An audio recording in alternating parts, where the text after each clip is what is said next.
this is going to be actually very, very, I think, intense intellectual discussion. We got two people who are both extremely good at debating, competing against each other. And where they're going to be talking about, well, say the prompt again, Andrew. This was Christian nationalism against libertarian communism. All right. So anyway, for anyone who's new to the channel, I'm going to explain what I'm going to do. I'm modding, so that means that I am not getting involved in debate. Doesn't mean I agree or disagree with someone. I will only get involved under three circumstances. Number one, someone's being interrupted so much that they can't get a word out, and I'm going to use my discretion when it comes to that, whether I should or should not. Number two, someone refuses to answer a direct question. And number three, someone is derailing the conversation to such an extent that I feel like it's not relevant to the initial problem. Those are the only times I will get involved. Hopefully, I won't even have to talk much during this debate, and debaters will have at it. So Andrew kindly asked to do 7-minute opening statements, and I think that's fair. So we'll start off with 7-minute opening statements. I think, Andrew, since you were the initiator, you should do your opening statement first. First, I appreciate Vaush taking the time to have this debate with me, the audience of both Alex, PWF, and the audience of The Crucible for coming out tonight as we have this debate. The topic tonight is Christian nationalism versus libertarian communism. I understand Vaush likely has many criticisms of Christian nationalism, though I think most of them will be directed at other people's advocation of it rather than my own. To define Christian nationalism simply, it is the operation of a synergy between the church and the state. Such a synergy can be operated either under the confines of the church acting as the state or as the church being a division of it in some way. This could operate as an advisory role, which in many ways it does now anyway, or as a division of the state itself with separate guidelines from that of the secular nation, or it could have similarities to the secular nation. This idea is in no way radical. To this day, there are many nations who operate under these guidelines through religion, though I would argue with the wrong religion. And historically, such Christian nations and empires withstood the test of time, though ultimately buckling. Some of them lasted well over 1,000 years. No current product of any Western nation is going to do that. Remember in the course of this debate that Vaush is at the mercy of the same criticisms he may levy at the idea of Christian nationalism. In many ways, he is more at the mercy of his own criticisms than I am, as the examples of communism we have are less than ideal, and he envisions a radical parting from those systems, yet historically those systems are all we can point to. Under my own system, however, we can point to nations which have prospered, persevered, and ultimately created mostly happy and healthy populations. A return to patriarchy is the order of the day. The way that we would achieve this is the same way the communists and feminists achieved their subversive goal of their attempted annihilation of Christianity, which is still ongoing, and that key is through the demographic shift via birth rates. The religious have a lot of children, and the non-religious don't. The future essentially is ours. My plan for such a system is no different than Vaush's in execution. Over the next 100 years, we Christians establish our values into our children and direct them to begin to take over the institutions. This seems like a laughable proposition, except that's exactly what the Marxists and feminists did. It took them about 150 years or so to accomplish it. We can do exactly the same thing. In fact, we can probably do it in about 100 years. Our job external to that is just to slow the progressive machine down any way we can until age claims its advocates. Obviously, I have a lot more to say on this topic, and as we get into the debate, just remember that theology informs culture, and culture informs politics. And with that, I'll cede the rest of my time over to Vaush, and hopefully we can get into this thing. Cool. Vaush, you got 7 minutes. You can use as much of that as you want. Have at it, buddy. Gotcha. Yeah, I noted absent of that opening from Andrew was either a description of what the problems are with modern society or how his proposed solutions would fix any of it. The problem that I have is that ultimately it feels like this is always a vibes thing, which is ironically very feminine and not at all a representation of patriarchal logic. The idea that there's something wrong with society and the best way to address it is to return with a V, just gesturing at, well, civilization lasted, ignoring the fact, of course, that Christian civilization and history has been a nonstop shit pit where countries obliterate each other ethnic and ideological and linguistic and religious divide shift constantly, just nonstop war. I mean, if you want to point towards longevity of civilization, I mean, go look at China. You know, that's probably the best example we have of real longevity. Christianity, of course, not being a primary force in its stability, except for the extent to which it destabilized it in the 1800s. In truth, what makes a nation last or does not is A, complicated, and B, not of interest to Andrew. His interest in these subjects, patriarchy, blah, blah, fight progressivism, is for entirely separate reasons. In reality, the idea of preserving civilization is altogether kind of a psyop. It's not a real thing. Everything changes. No civilization is as it was 50 or 100 years ago. You can preserve names, I guess. You can point towards official longevity, but none of this really means anything. What matters is, how do we build the best life possible for the greatest number of people? And I think, of course, libertarian socialism proposes many excellent solutions when it comes to the problems we have with modern life. Religion does not. Religion does not improve anything. It does not fix our problems. It does not make our cities more walkable. It does not address income inequality. It doesn't do anything except give people a feeling that there is meaning where there is none. I think we should construct our own meaning in a willful manner rather than ceding it entirely to imagined higher forces. All right. This is the open segment part, so you guys have at it. Yeah, so Vaush, let's start with your religion doesn't improve anything. And yet, as we look at the happiness indexes of the people who are the most religious, they seem to be the most happy. They're also having the most children. They're also divorcing the least. They seem to, out of all the metrics, have the least amount of mental illness. How could you possibly, with a straight face, make the claim that religion doesn't improve anything? All of your positions are material in nature, and they don't seem to work that well. They don't seem to answer greater questions. Right off the bat, we see the analytical issues. First of all, tracking this onto the number of babies had. Historically, the most babies humans have been during pre-modern medieval periods where women were pumping out 11 kids, half them would die in the fields. The number of children you have has nothing to do with how happy you are. Likewise with divorces and marriages. Again, we would have to argue then that the happiest marriages must have necessarily been in the ones in, I don't know, England prior to Henry VIII. You would point back to some time where it was illegal to divorce. These aren't real metrics of happiness. People in general are getting less happy. That is absolutely the case. Why not? Yeah, but the religious seem to be less so via self-reporting, and the religious are having the most amount of children. And I have the stats here. If you'd like to review them, I can show this to you and demonstrate it to you. Pew Research has been following this very closely for a number of years, and their indexes seem to be quite good. And yet your materialist outlook seems to claim that libertarian socialism, materialism will save you. And yet we're closer to that worldview than ever. And yet mental illness and all of these factors which lead to unhappiness is higher than ever. We've only began least of all with the religious. So first of all, as I established, birth rates are irrelevant to this discussion if we're talking about happiness. Second of all, mental illness as well. We've only started tracking mental illness in a meaningful way in the past couple of decades. So this is another factor which you can't reasonably tie to a lack of religiosity. In fact, if you go to our insane asylums and people with severe mental illness issues, you'll find plenty of people there who are deeply religious.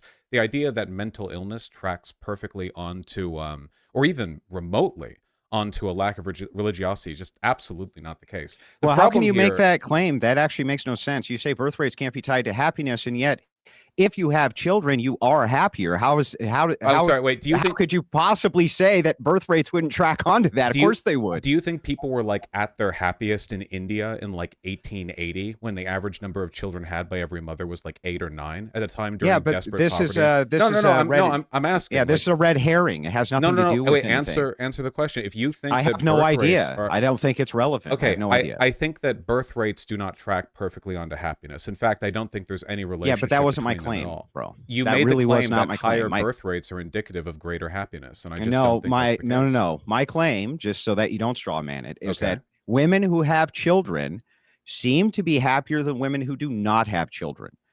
When you look at the birth rate, of course, that's going to map onto that, as women are the ones who have the children. So obviously, if they're happier, they're going to have more children, and as mothers, they're going to have more children. At least this is what the Pew Research shows. Do you think there might be a confounding variable there? Like maybe the economic stability, which allows people to have children, might make people, happier? then why are the poorest people having the most of them? Because poorer people sometimes are happier, and sometimes they have more children. Or And maybe, what would make a as per poorer my person argument, maybe happier? there isn't a strong relationship between how many children you're having Right. and how happy you So are. what would make poorer people happier than people with all of this materialism? That's really weird, Vaush. I didn't say that. I was indicating that I think this is an argument in favor of my point. I just don't think these two statistics track onto each other very well. And I don't Well, think no, I don't think you do either, frankly. I think that the reality that when we talk about like what makes people unhappy or what problems we can solve socially, the actual like fabric of a person's mental wellness is so complicated and so multivariate that I would immediately distrust anyone who tried to reduce it to a single variable. I'm more interested in We're not hang on. We're not reducing anything to a single variable. That's one. Okay. Nobody said the issue is not multifaceted. However, Mhm. for you to make kind of this bold claim and gloss it over when you're pinned down on the fact that the people who are the poorest, they seem to be the or the happiest. At least that's what your claim just was a second ago. No, I So didn't make that if claim. that's true, then obviously it must be something other than materialism, which is causing them to be happier. What would you say that is, Vaush? I didn't make that claim. I said that You there are did. plenty of no, I said maybe it's this, maybe it's that, maybe it's this, as ways of indicating that I don't feel there's a strong track between birth rates and happiness. Birth rates are higher in many parts of the world that are a lot poorer and less happy than the United States. In the United States, it is absolutely the case that poor people tend to have more children. There's also a racial or ethnic element to that as well. But this isn't a perfect one-to-one track. For instance, rural areas where the cities are drying up and dying, there are people who have lots of kids, sure, but they're not happy. I mean, we make, I guess sort of reductive comments about white trash families, and I don't think that's fair, but it is certainly the case that, there are plenty of households out there where you have both many children and not a lot of happiness. I Well, just then think this is it's another too problem with the complicated. materialist worldview, Vosh. When you make this kind of bold claim, don't you think that economics really has a lot to do with whether or not people are having children? And then you cite that the poorest people are having the most amount of children, right? This is a very strange argument from you. So I'm hoping No. that you can qualify this and make this make sense to me. I don't think anything that I said there doesn't make sense. The characteristics that might lead a person to have a lot of children are incredibly complicated. I mean, if you want a full rundown, it correlates more often to people who are poorer, I imagine, because people who are poorer often have a harder time with regards to family planning and management. They also have less strict life plans when it comes to their own career.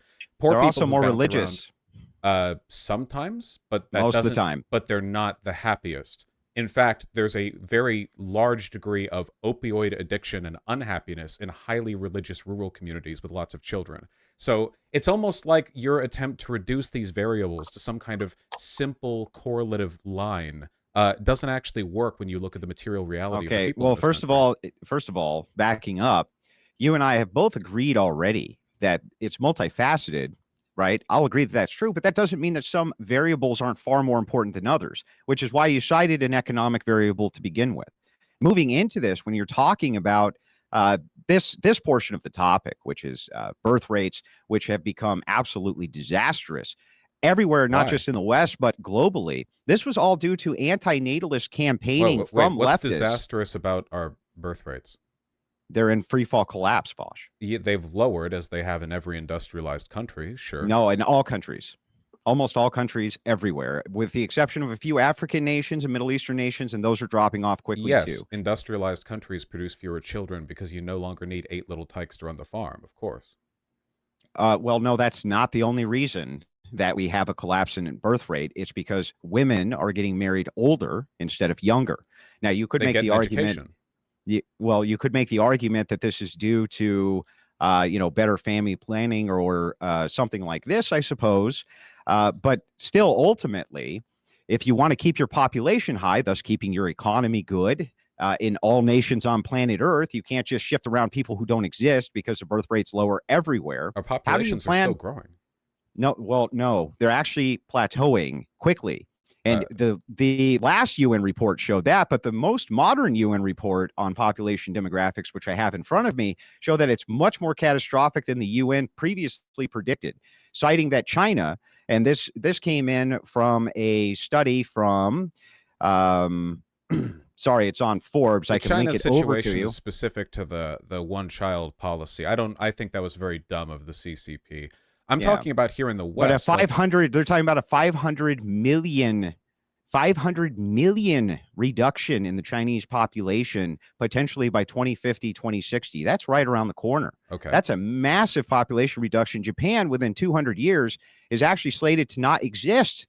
It's slated to not exist due to the population. So is the world population growing or decreasing right now? Right now, it's plateauing. The world population, as I understand it, is still growing at a decent clip. I mean, but it it's went going, from 6 billion but it's to 8 plateauing. billion just in my yes. Sure, that's fine. We have a finite amount and then of space. it free falls. And then it's projected to free fall by every UN analyst and by every scientific metric that you can possibly look at who has looked at this. It's expected to free fall and possibly stabilize at 6 billion in the next 150 years to 200 years. But the estimates... What UN analyst? Yeah, I'd like to see that. Also, assuming that's the case, okay. I mean, it can't grow forever. Like, let's presume that information is accurate. If that seems fine. I mean, what should we have? 10, 12, 15 billion? So here's why this is problematic, Vaush, because the Population Bomb, which was a book that was dropped all over the African nations and India in order to reduce the populations of those nations significantly. It turns out that was very problematic because, as it turns out, the more people you have, the more work gets done and the more people get fed. Right now, due to the increase in population, there's more global food production, the ability to deliver this food globally to people who need it than there ever has been in human history. That's what happens with pro-natalist policies versus anti-natalist policies. Wait, you just answer what population do you think it should stop at? So, okay, it might stop at 6 billion. What meaningfully is the difference between? I think that the Earth can easily, according to analysis, have up to 25, 30 billion people with pretty regular ease. Is that within that confines of those numbers? Ideal? How is that better than what we have? Because more people equals more work, less starvation. Less starvation for populations, more work for infrastructure building, more work for, I mean, even look at the U.S. labor force now, one of the biggest problems to cater to. This is very, very silly. The idea that everything gets better the more people are on Earth, it's just not the case. First of all, like the number of humans that are going to end up on the planet and like sort of plateau out at, that's not the same as our maximum carrying capacity. You don't want to hit the maximum carrying capacity for the same reason. We're nowhere near it. Yeah, I'm saying you don't want to. And the reason for that is the same reason you don't want to hit the maximum carrying capacity of an elevator or a restaurant. Maximum. Yeah, but we don't even know what the maximum carrying capacity is, but we do know we're nowhere near it. And we're also declining. Understand what the issue is with these broader trends. I've just explained it to you. You don't want populations in free fall collapse. No, you don't even have enough hands to do the work. Well, what do you mean? You don't have that now in the United States. The amount of work, first of all, we get plenty of work done in this country. And second of all, the idea that, sure, you have less people doing work, but you also have less people for whom to do the work. Like the idea that you would be doing the same amount of labor if there were 30 billion people on Earth as you have to now with 8 billion people on Earth. No, man. No. Labor is scalable. You need to understand. Labor is scalable. I don't think so. Like when you combine 2 people together to do a job, it doesn't get done twice as fast. It gets done 4 or 5 times as fast. That's highly reductive and not the case for all things. There are plenty of things like regional economic limits or non-scalability or lacking in land area or climate change changing the available land. Give me a type of job or occupation where that's true of. There's not any. I don't have to provide any argument here because the premise I'm arguing against is nonsensical. Let me construct an ideology. So you have no argument. You have to provide an idea first. I did. And the idea you're providing is, what if we had an ideology that made everyone have as much babies as possible? But you need to sell me on this being a good idea because I don't care. Like, I'm not sold on this. I want people who are alive to be happy. I want the human species to do well. I think that the human species did pretty well at 6 billion. I'm sure it would do pretty well at 8 or 10 or whatever. But the idea of orienting all of my political beliefs around hitting some kind of maximum So I'll try a different angle for you then, if that's your approach. You do agree that you do want some people on planet Earth, right? At least some number of them? Yeah, sure. I mean, I want human civilization. What number would that be from your perspective? I don't care. That's the thing. Then what's the argument here? So we both want people. We both want people, and if the birth rate If the birth rate reduces so a population collapses and there's no people, that bad. You have to explain to that. me how shifting our entire political mindset to accommodate some arbitrary goal that you've just made up in front of me is necessary at all. I think that if we build, it can't be arbitrary if you agree we need humanity. No, the end point is still arbitrary. Let me jump in and bridge the gap really quick. Well, really quickly, I just want to ask, or I just want to put forward the point here really quickly, okay? I think that we should build good political systems that make people happy and encourage growth and economic stability and all those wonderful things. I do not think we need to orient everything about some kind of psychotic pro-natalist perspective where we try to keep women out of colleges and in the home so every single one of them has 7 children. I don't think that's nobody. Okay, first of all, all you're doing there is framing. I never made the argument that women must do anything. What I told you is that we have a birth rate that's in free fall. You agree that we need to at least have some humanity, which means you have to at least replace the people who are in existence. So you and I can at least agree that every human being should probably have at least one other human being to replace them, right? Or if not, there needs to be some number of humans on planet Earth. So if that's true, and you and I agree that that's true, then having a declining birth rate, that would be catastrophic for both of our worldviews. If it leveled out at 6 billion. Hang on, stop. I'm going to step in for 1 second and just kind of bridge the gap a little bit. So you guys both agree that there needs to be humans on Earth. But the difference is that Vaush is saying, hey, I don't understand why it's important for us to increase the amount of people that we have on the planet now. Andrew's saying, hey, I think that would actually be better. So that's what Vaush is asking. That's actually incorrect. So what I'm saying to you is that the amount of people who are on planet Earth right now are slated to significantly decrease down to maybe half or below. I have not seen any numbers. What the current status is right now. Okay, well, I've just linked the article over to you. China's population right here. What about world population? This is the projection. Now, the world population, the UN projection was at 6 billion. However, the trend is very, very quickly going the other direction. I can send you an article on this as well. As the world industrializes. So they're saying that it could be reduced to as little as 3.5 billion to 4 billion. They don't know. So these are speculative numbers that don't actually tie in with the broader consensus. Look, what's not speculative though is the number of or what the birth rate is at for the percentage of the population. Invariably, no matter what point you hit, you will hit periods of general population decline because it's not possible to perpetually maintain growth or stagnation. There will be waves up and down. This is inevitable. I think that what's the problem here is that this is all fake policy. There is no such thing as global pronatalism or antinatalism. You said earlier the left does antinatalism. This is nonsense. Let me give you an example. People have children and are able to have children in line with the material circumstances they live in. Are they educated? Do they have the money? Do they have the space in their household? Are there cultural values that incline them towards having more children or not? These are the things that we can do and control. Now, if we're to have a discussion on what we should promote, here's something I think we could do, okay? I think no. Let me respond to these 2 points because both of them are inaccurate. The first one is the 2 points that you smuggled in. What if we agree? The first point that you smuggled in was that people can only have children based on material conditions. Not true. They have children outside of the scope of their material conditions all the time. And that's why you see some of the poorest nations in the world breeding more than any other nation. So this is first of all, this is patently false. Hang on, let me finish. I just let you give your argument. Let me give mine back. You just described those are the material conditions. Material conditions doesn't mean if you're rich enough. It means that the circumstances that surround you give you the ability and inclination to do something. Poverty inclines people towards having lots of children. That is a material condition. Oh, man. Okay, fine. Even if I grant this, okay, this kind of second thing which you smuggled in is that the left has no anti-natalist policy, but they do. They're by far the largest advocates of abortion everywhere on planet Earth. That's a left-wing socialist policy for sure.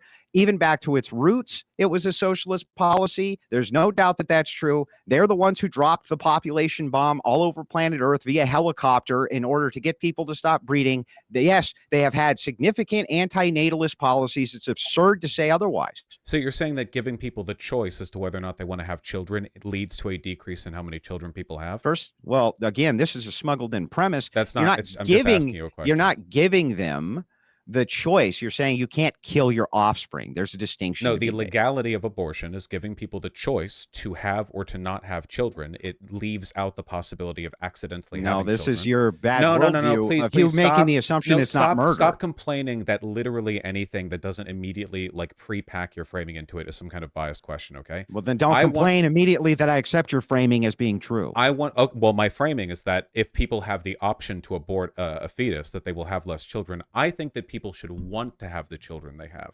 So I want to build a society in which maybe people have more children, but they're amped about it. And what that means is supporting material policies, like, for example, free childcare, or better tax credits, or legal mandates for corporations to provide maternity and paternity leave. Those are examples of things that socialists tend to support and would massively increase the viability of having children, even in an industrialized country. That's real politics. Then if that's true, then how come in the nations where these things are implemented, you have not seen the birth rate make a recovery, Vaush? Well, I think that there's more to it than that.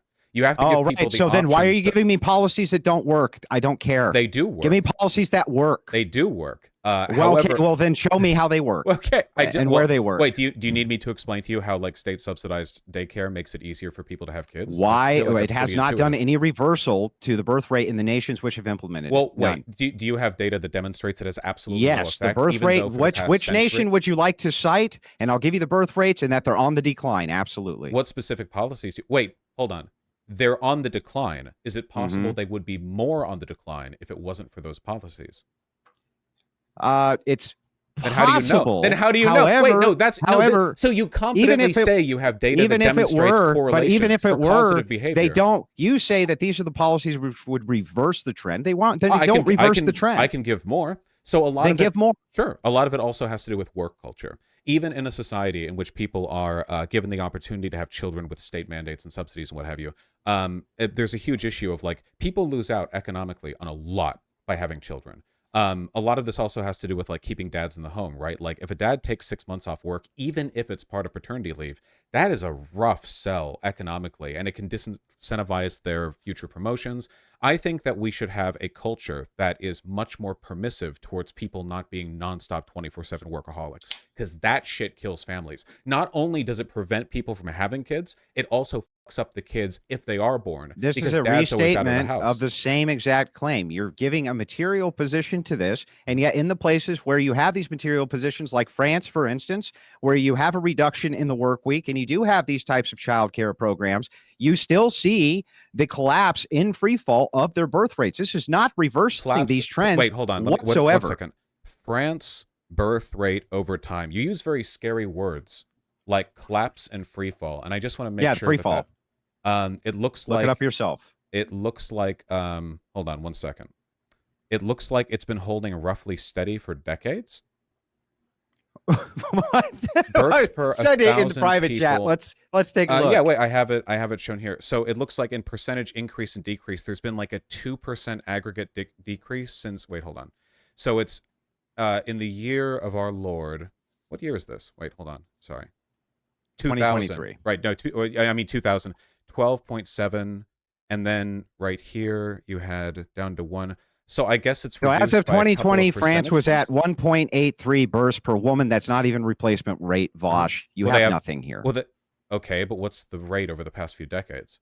Also, you need to have at least 2.2. But even if that were true and the rate were still decreasing past your policy implementation, it hasn't reversed it. It hasn't done what you want it to do. So wait, man. Again, you don't seem to understand how this data works. The whole point of like inferring causality and why it's bad is that you don't know whether or not these would have been worse otherwise. So I'm looking at macrotrends.net on the France fertility rate, where it seems like back in 1978, they had 1.86 births per woman, and right now they have 1.86 births per woman. There's been about a bunch of like fluctuation, but over the past 45 years, the French birth rate has stayed basically the same. So I don't like it when you use You're talking like about a negligible negligible difference right over now. Over 40 years stability. Hang on. 40 years of stability. In the year 2020, the United States at 1.64 birth rate, we were talking about and France is only negligibly at 1.8. This is a negligible distinction, we were utilizing about the same policies that you advocate for. We were talking about France And I just don't like you using terms like collapse and free fall when what we actually see is total stability over the past 40 years. I mean, that's not No, really we collapse and don't. free. In fact, I'm pulling it. Here, Their birth I rate can looks link it to you. exactly like, bro, their birth rate looks exactly like ours. It has been collapsing since World War II. Okay, wait. There's no hold on. doubt that I'm looking at the data. Okay, wait. I'm going to link you this really quickly so you can see what I'm seeing, because I feel like we're Okay. talking past each other a little bit. If you want to share the perhaps. screen, just add it and I can share the screen. That's Here, fine, well, too. I've just linked it. You can. Well, no, just put it in the private chat, and I'll get a look at it here. All right, it's in there. I've linked it. I've linked it right there. And as you can see, the French birth rate has remained stable for nearly 45 years now, which is pretty significant, I feel. Unless I'm misreading this data, but it was at 1.86 per woman back in 1978, and it's the same today. So again, like free fall and stability are opposites. 1.5. So, okay, so we see a historical collapse. We see in the UN projections and yet another collapse. So wait, listen. Wait, I'm looking. This is still, wait. What listen, this is wait, still wait, a collapse. Wait, what collapse? I'm looking at a horizontal line. What is your definition of collapse? Where's the collapse? Yeah, so I'm going to send you over the counter data. No. Because this is not correct. In the data, okay. So you're contesting the data, but in the data that I'm looking at that I just sent you, the macro trends link, you would agree that this is not a collapse. This is stability, right? According to this particular projection, what I see is a massive free fall, which happened. You would agree that that's a free fall, right? Well, it decreased. Free fall implies like a lack of stability when in fact our countries are the most stable. Well, I mean, so it goes down. History.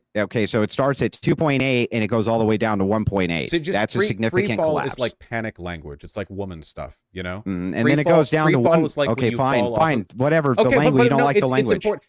It's like saying like the number of horses used in public travel free fell after 1920. And it's like, okay, it didn't really free fall. It decreased. But I don't like, because free fall implies some kind of like catastrophic event, you know?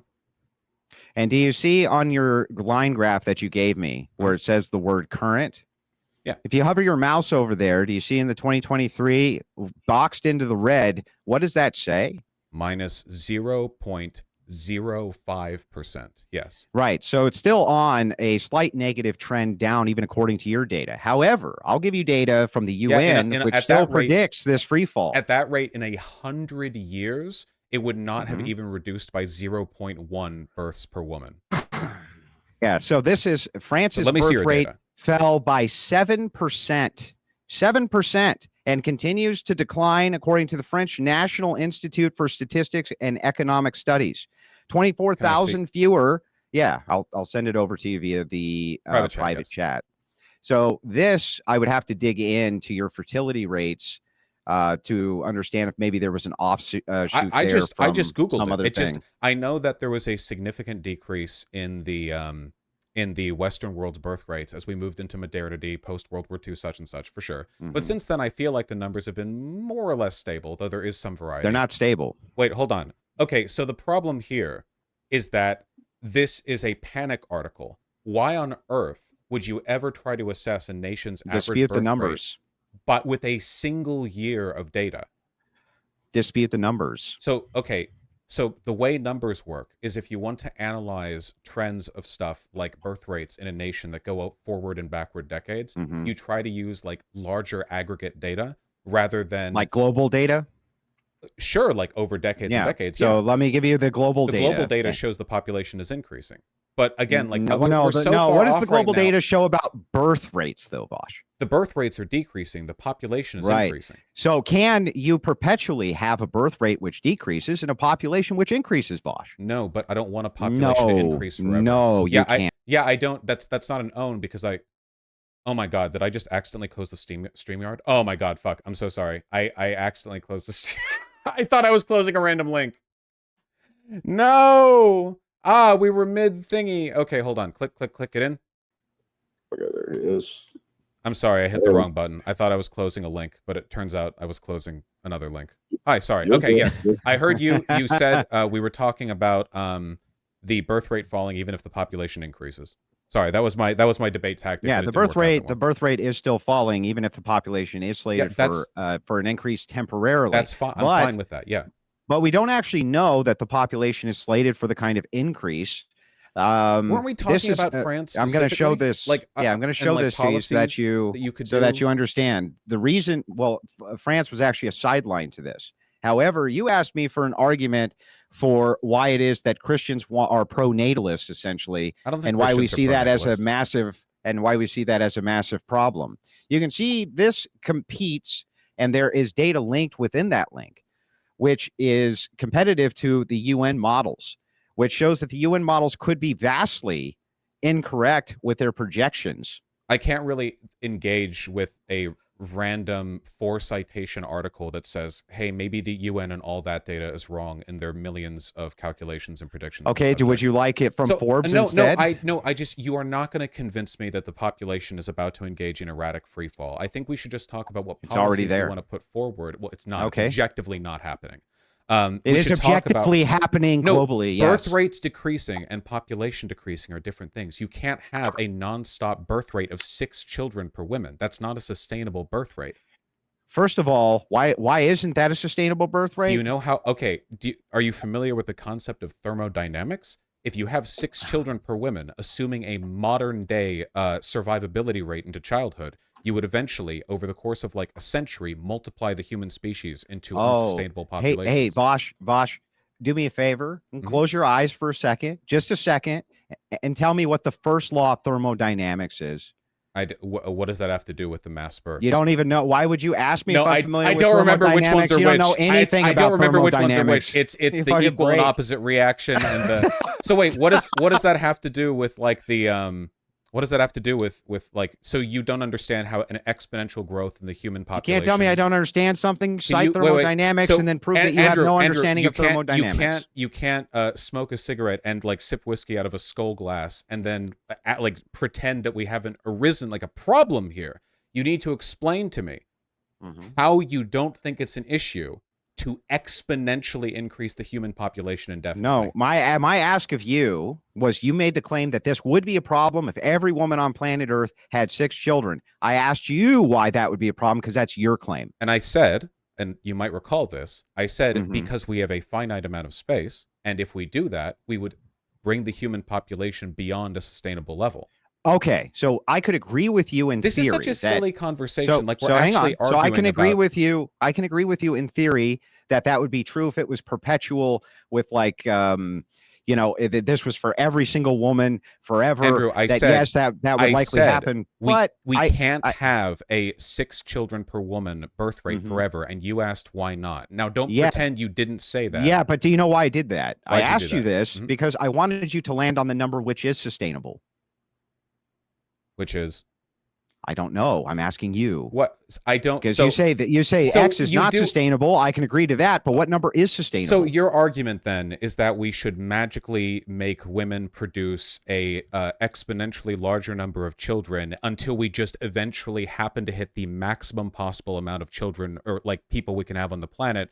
And then we have what? A bunch of like war and resource conflicts. We're running out of drinkable water as it is in many parts of the world. I haven't even put forward a policy. Why are you arguing against strawmen? I know, because you have nothing. You're arguing against strawmen. No, I'm arguing for a policy instead, and I'll ask you for one. I've asked you for policies multiple times. I've provided half a dozen. So if you want a specific pro-natalist policy, which I have, would be eliminating abortion. Okay, that's a pro-natalist policy. Phenomenal. I don't care. I think that if people are going to have children, you don't care, but I haven't given you any policies. No. Right? It's been like 40 minutes, and it's all been vibes from you. It's all been like, well, I think it should be like this. Tell me why an infinite number of humans wouldn't be a good idea.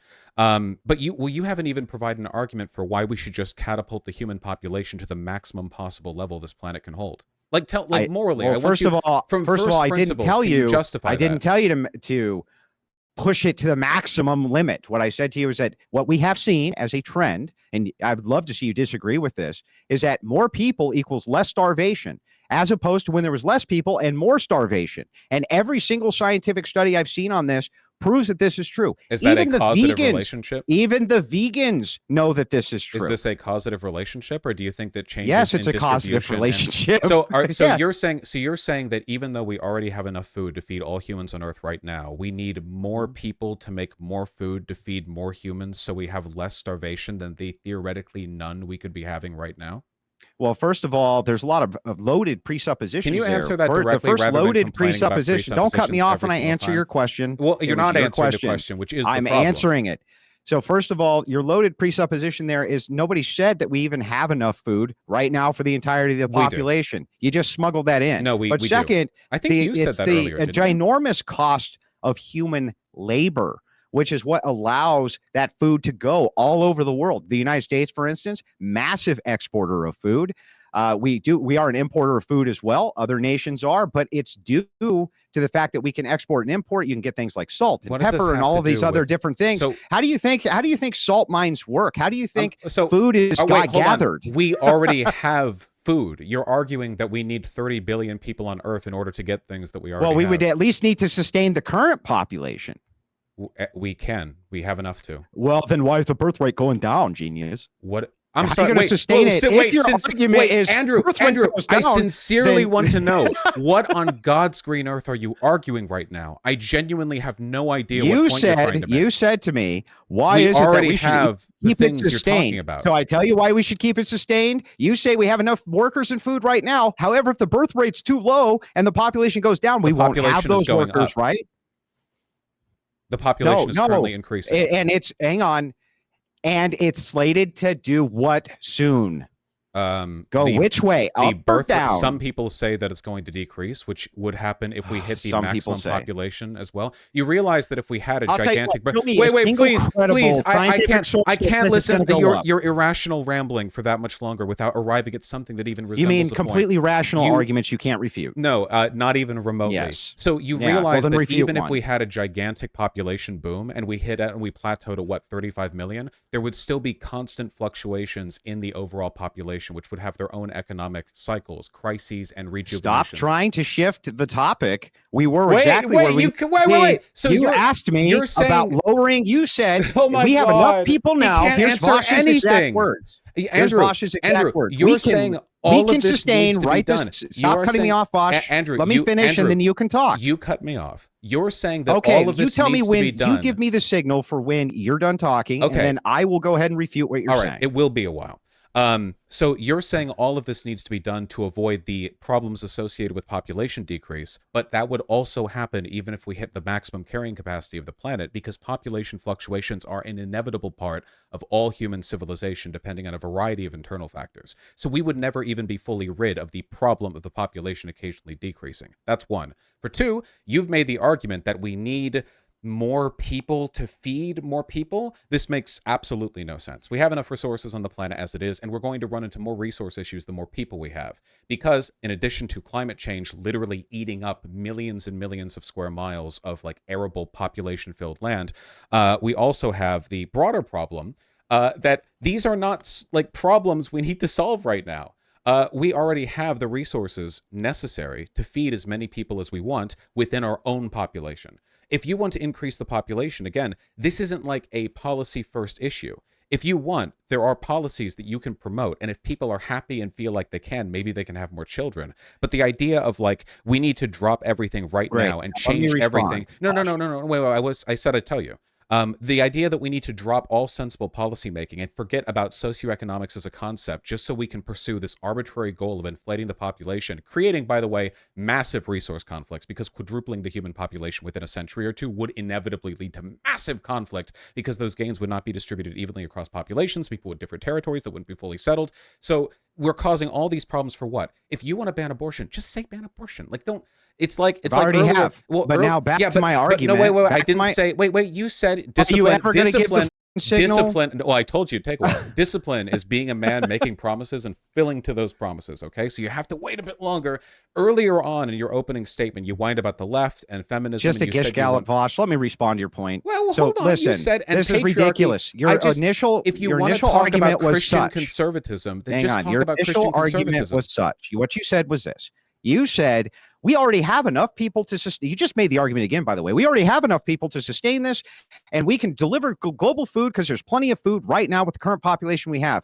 But you also agree that the population is slated to go significantly down by the birth rate. You know this. You've conceded There that will it's be true. fluctuations, These yeah. two things cannot Always. make sense together. You can't say, why are you advocating a pro-natalist policy when we already have all the people that are required in order to deliver all this food? There will Well, always because be population in the future, fluctuations. don't cut me off, didn't cut you off. You did, in the actually. in the future, we're not going to have this population. We can see it in all the trends, including the UN forecast. That's why we need a pro-natalist policy. And you, the materialist, is still arguing against it, even knowing that that's true. Well, I don't think you have pro-natalist positions. I think that what you're talking about would actually wreak devastation and mass death on an unprecedented scale. Which but part? Thankfully, it doesn't matter because what you're saying is gobbledygook. It's nonsense. The idea of like, what's my first policy position? Make more babies. How about this? Take an average American man, good old earnest man, okay? How are your policies going to make his life better, okay? We're talking about a voter, a good old boy. How is he benefiting from this scheme to, if we had 30 billion people, then we could feed 30 billion people? That was not my scheme. You just, again, one more time, you're completely mischaracterizing and strawmanning my position. I never made the affirmative statement that we needed 30 billion people on planet Earth. You just made the thing. You made it up out of the blue so that you could argue with a straw man. It's bad faith tactics, by the way, Vaush, but they won't work. You aren't making any affirmative statements. Again, so I'll go ahead and make the affirmative statement for the policies that I would want to see. You're talking to an average I would American absolutely man. be against abortion.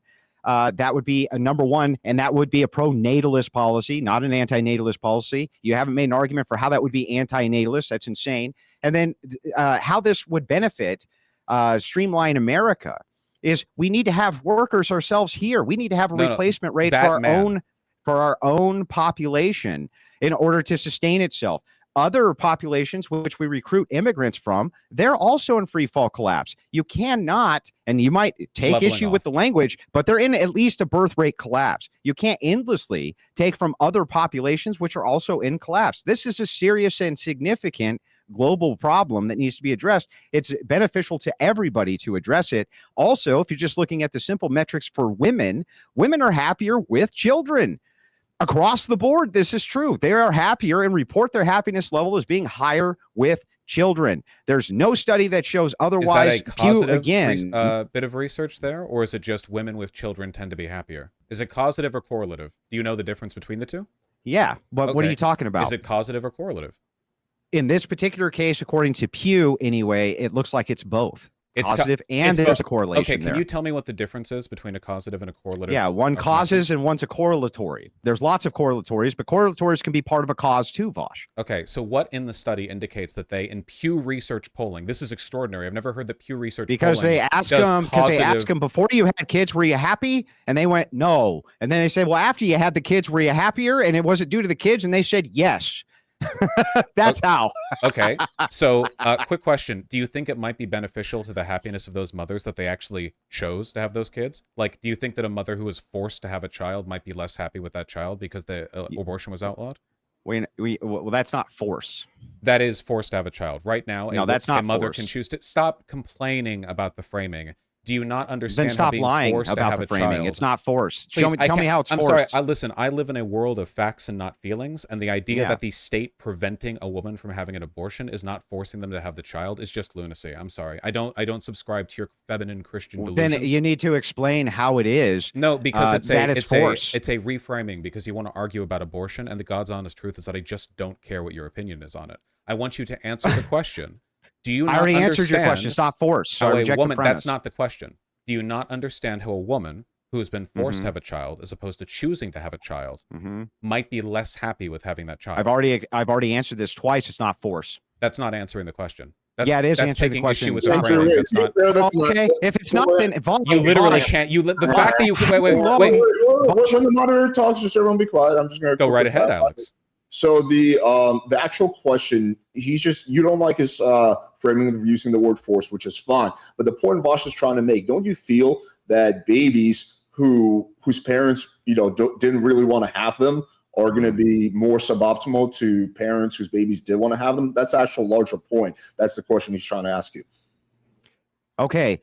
If you're making the correlatory there that there could be some increase in women who are unhappy because they weren't allowed to have an abortion, I can accept that framing. That was the question that I asked, yes. Yeah, sure, I can accept that, but who cares? Oh, well, It's I thought... it's tangential. Well, that's interesting, because this whole time you've been disingenuously pretending you care about increasing the happiness of women, and now we get that. So, yeah, Well, I it's mean, tangential. that's my point. I know you don't care about the happiness of the people involved. You just want Christian nationalism because it's the preferred brand of fascism you No, I'm saying subscribe that to. this particular argument is tangential. Whatever it would be for a reduction in happiness would be negligible in comparison to what society gains by outlawing abortion. Wait, compared to what society gains. Oh, so Yeah. you were not actually talking about individual... Christian ethics is a holistic approach to society. You open just so this you know. whole thing by talking about what would make people happier, and now when we're on a topic that, well, you're like, oh, well, actually it would make people less happy, but who cares? Society would gain. Yeah, I'm not a utilitarian. So, Happiness is not my ultimate anything. What you That's are part then, of your worldview. What you are then is a liar, because initially you framed this as a way of increasing people's happiness. What can we do to make people happier? Well, I think they should have more children. No, that's And ridiculous. then when Me it's like- saying and then- that this whoa, is whoa, an hold on, added wait, benefit. hold on, calm down, it's fine.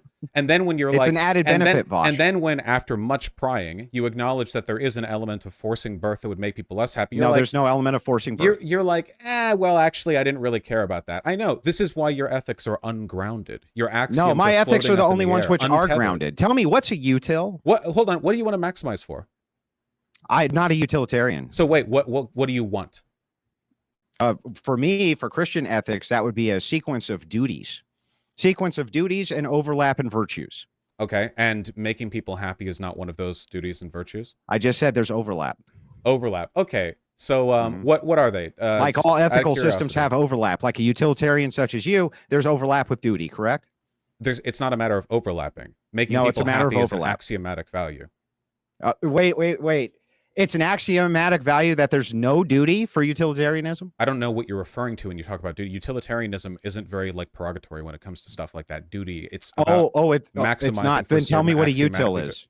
Then tell me what a util is. It's about maximizing for the values that you have an axiomatic preference towards. And do So people have a duty? Do people have a duty to fulfill those utils? That's a very complicated question. I don't know why Yeah, you're all of because a you sudden can't talking answer the about... question, can Well, you? It's philosophy. There's not exactly a right or wrong answer. You have beliefs on that. There's no duty to fulfill your utils, Vaush? Well, it really genuinely depends. Yeah. Could you dedicate 19 hours of your day every single day to converting one single person and saving them from the fires of hell? You could. That might, in fact, be a responsibility, depending on your sect of Christianity, to save those from oblivion, from whether or not you believe in purgatory or damnation or whatever. Yeah, so is there a duty for people to enforce the utils? Now you're avoiding my question. No, right, Alex? wait. I asked you a question. What do you I asked want? you one. I answered yours and asked you one. No. I answer mine. What do you want? have a duty? You said there's no overlap. There's no I don't know what you overlap is mean just by silly overlap. to say. Is there overlap with duties in utilitarianism or not, Vaush? I don't understand what you're asking. What time is the plane? The question that you're asking. No, I'm is asking confusing. you if you believe that the thing people should do should maximize utility. Do they have a duty then to maximize utility or not? That really depends on which subset of utilitarian ethics you That subscribe depends to. on what you mean by the thing you're asking me. it That is- I asked you to explain what you mean. If you asked, so let me explain to you what the concept of ethics is. If you ask me how I root my ethics and what I think people should do, I can answer that. I don't know why you screeching about duty and overlap. Then root your ethics. I don't think you know what these terms mean in the context Oh no, I know of what they mean. believe. Root your ethics So for me then. hold Ground on. them. I can't let you run away from what I asked you. What Mhm. do you want? What outcomes do you want? I don't. I've already told you that my worldview is not based solely on outcomes. That would be utility and consequentialism. There's a highly masculine logic here. It's my ethics are not tied to reality. So what do you mean they're not so tied to reality? what I said do they're not you- solely tied to outcomes. So what are you trying? So here's an to example of this. I'll give you an example Well, so that you understand. It's and you're going to genuinely answer my crazy question. that you don't have an answer. Hey, What Vaush, do I you just want answered to yours. do? Vaush, I'll ask you this directly. Mhm. Is it Wait, immoral? I'm asking you a question. Is it immoral for I'm not answering somebody this. I need your to answer. have sex with a dead body? Is that immoral to do? Do you think it is? Yes. Okay, so explain to me why. I think you have a duty not to do so. Okay, via where divine does that command. duty come from? It's divine command. Now Okay. back to where I was. So, wait, hold you on. need to So answer. No, divine- I just divine- answered four of your questions. Hold now on, hold answer on. mine. No. You haven't. You keep Stop running away from them. evading You and haven't answer. Is answered it immoral questions. or not? You've Vaush, heard to be fair, questions. Andrew did answer your question on this one, so I do think it's Answer fair. mine. Is it immoral to have sex with a dead body or not, Vaush? Yeah, probably shouldn't do that. Seems bad. Okay, why? because I think that if nothing else, like leaving aside the biological answers for that, I think we have very strong cultural precepts of right for the dead. I think that this is really like touchy ground because rights of the dead is complicated because they're not like living people. But there are things even in a utilitarian framework where you can acknowledge that there is a kind of broader cultural respect that we have for subjects that go outside the purview of pure human behavior. So And last question, and then I'll answer. Well, I just want to know what you want. I'm almost done. I'm almost done. I'm almost done. I just want to know this. But then it's like it doesn't matter. If all things were equal, and a person having sex with a dead body did not negatively affect anybody through utility, there was no negative utils that you could point to, would you be for it? No, for it, I wouldn't be for it. Would you allow people to do it? Would I allow people to? I think it is unethical in that context still because of rule utilitarianism. Now, if you could stop projecting your kink onto the discussion, I would like. Why would this be against rule utilitarianism? Because rule utilitarianism. That's bizarre. I can't explain all ethical philosophy to you because rule utilitarianism. I know what a rule utilitarian is. So then why are you asking me? Because a rule utilitarian would still have to follow utils. In this particular case, at all thing equal, there is no negative utils which are applied. Your answer should be, as a utilitarian, to say that that's fine. I don't see how you could get away because with the point of regardless of rule otherwise everything would just be act utilitarianism. The point of rule utilitarianism is that you have sort of social boundaries and guidelines and ethical expectations that exceed individual assessments of the utility. Unless they give because those give negative utils. So that's why I said all things equal. There's no negative utils. So I can't explain if you don't understand. Okay, here's a good example. Okay, imagine so it is unethical to punch somebody like out of nowhere. That's generally not good. You shouldn't do that. However, imagine a person had like divine precog and they could know for an absolute fact that if they punch this one random dude on the street, it will actually be good for them because when they go to the hospital for their broken nose, it'll be discovered that they have a relatively benign brain cancer tumor. So in reality, punching them will be a way to help them get treatment early and will actually save 30 years of their life. Now, even under those circumstances, if we could know for an absolute fact that the consequence of punching that person would be morally good, I still think it would be morally right for them to be arrested. And the reason you think that is because there would be societal negative utils. So that's why I said all things equal, there's no societal negative utils. Why would it not be okay from your worldview for people to have sex with dead bodies? If you are detaching this from ethics so much to the point where even rule utilitarianism doesn't have any consideration, you might as well be asking if it's ethical to f a corpse in a dream. Like you're asking about something that can't happen in reality. In reality, the consequences of rule utilitarian analysis would always apply because you're always subject to the broader. Do you know what a hypothetical is? A hypothetical is not designed necessarily to be mapped onto reality. This. Can you please just tell me what outcomes or what anything you want to do to reality? Please. I've already told you multiple times. First thing I would do is stop abortion. Second thing I would do is put a halt on underage people being able to be allowed to have unfettered access to pornography. Okay, thank you. So no, wait. The ethics I wanted to know. So you said divine this would be theory. Christian ethics. Christian ethics. Okay, Christian. Do you need me to break those down for you? So yes, please. I want to know what you're trying to do here. So Christian ethics. So Christian ethics work around virtues and they work around duties. Okay, virtue and ethics. There is divine overlap with theory. outcomes sometimes because duties sometimes lead to outcomes which can be negative, and so you adjust duties accordingly. What tells you what a duty is? This is divine command for us Christians. Yeah, so what tells you? How do you know? We would know this through church authority. Through church authority? Yes. So just any old pastor, like your whole ethical system would change? No, churches are a whole holistic system. There's only two churches which exist, the Catholic Church and the Orthodox Church. There's a series of Wait, are you Catholic or Orthodox, out of curiosity? I'm Orthodox. There's a series. Yeah, I'm sure. Wait, when did you convert? 2 years ago. Oh, I bet. I'm sure. Okay, right. What does this have to do with anything? Do you have a refutation or not? Oh, refutation of what? Of what argument? Of what logic? That there's only two whole holistic churches. Yeah, I'd say that there are like a million Protestant churches. Yeah. How can a Protestant church operate as a holistic church if they don't recognize church authority? What is that? They are their church authority. That's the point. They can't be their church authority because they believe in sola scriptura. They get all of their ethical commands through the Bible alone. Okay, so hold on really quick. So do you think, so hold on, which is correct then, the Catholic or the Orthodox church authority? The Orthodox Church authority is correct. Yeah. Okay, so not the Catholic. So Even the Catholics recognize that the church authority of the Orthodox is also correct. Okay, so you agree then with the precepts of the current Pope and all of the statements that he's made? No. They agree with us. We don't agree with them. Whoa, hold on. He was chosen by God, was he not? No. Oh, who? Then where in the Orthodox Church? One more time. You're not listening, so just listen, and you'll get this. The Catholics agree with us and our church doctrine. We don't agree with theirs. So your doctrines are different. Yes, we don't have popes, Then, but they yours. concede that we have correct theology and church authority. Yes. Even though you disagree with them, how does that work? We don't agree with them. They agree with us. I just said this 4 times. So right, you've said it, but it doesn't make sense. Are you, bro? If they think that Guys, I would generally like to avoid. I want to know, like religion. this is like I just said this 4 times. So you've said it, but it doesn't make sense. So I'm asking. How does you it to not help make me. sense? I'm trying to explain to you. Vaush agrees with me, but I don't agree with Vaush. What's wrong with that statement, Vaush? So considering the fact that churches and No.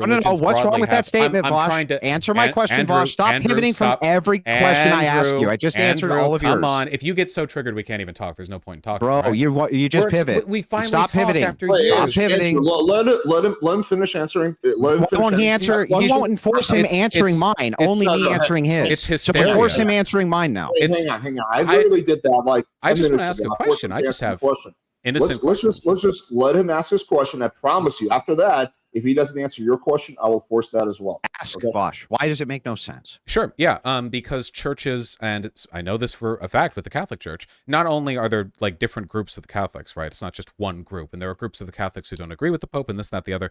But also considering the fact that churches tend to have pretty holistic worldviews when it comes to all of the precepts of their religious text and authority and all the ways in which they should act and all their ethical precepts, the idea that the Catholic Church could just wholesale endorse the Orthodox Church while the other way around doesn't really work. If the Orthodox Church believes things that are contradictory to the Catholic Church couldn't endorse those contradictory practices. That doesn't help me understand. I'm curious.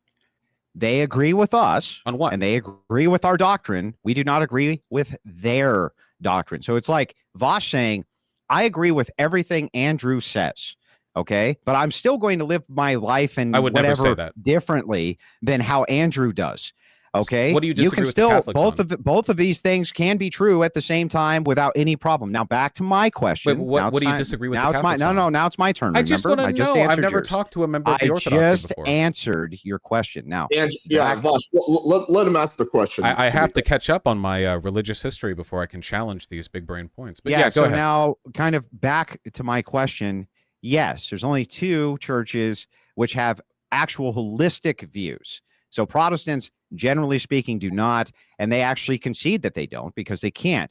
Now, when you're talking about Christian nationalism in and of itself, of course, I would always advocate for my church to be the church that was, cooperating with the government, or even in some cases being the government if necessary. But you yourself would advocate for the same thing with your communism. You don't want MAGA communism. You don't want tanky communism. What you want Vaush brand. You want Vaush brand communism. So the criticism applies to you as much as it applies to me.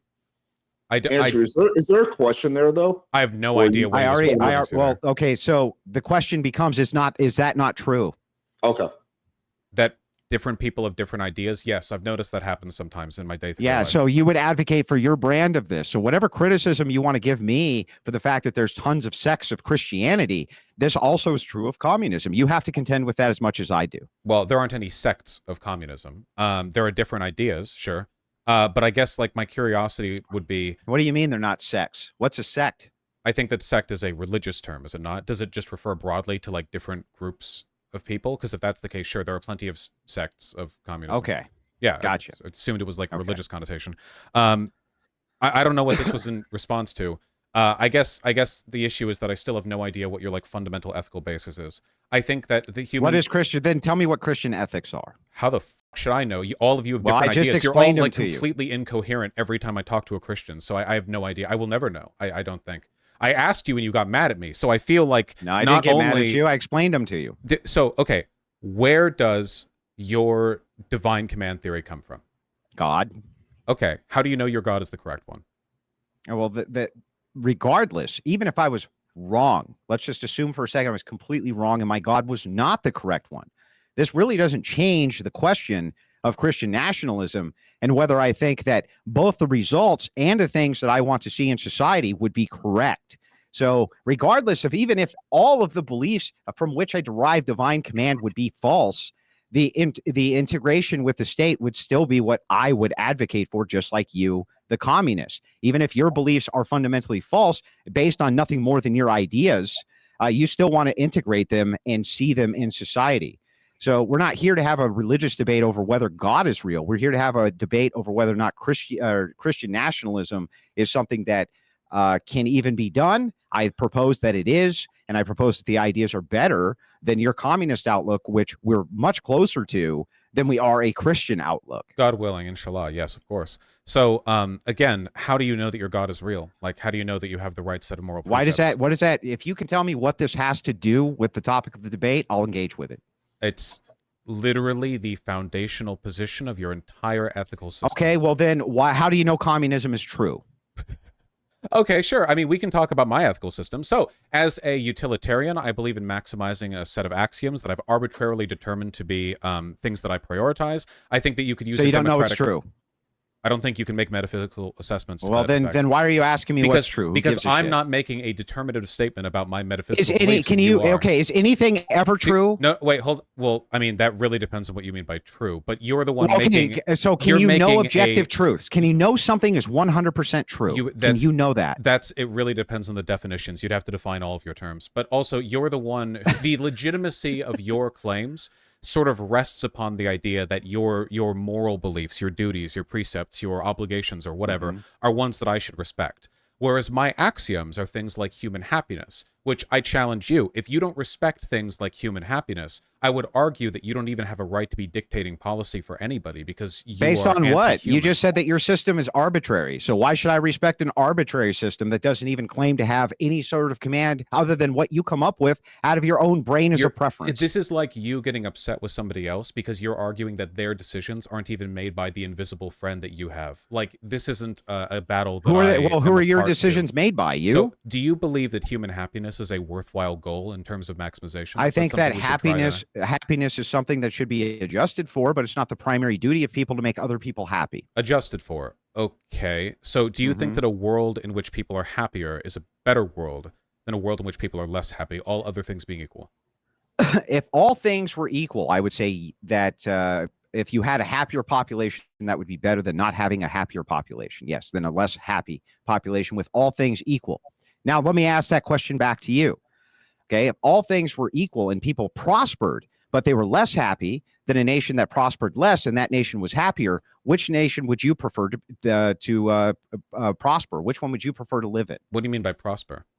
So their health is better, their dynamics are better, almost everything is better. They're just a little bit less happy than the other nation.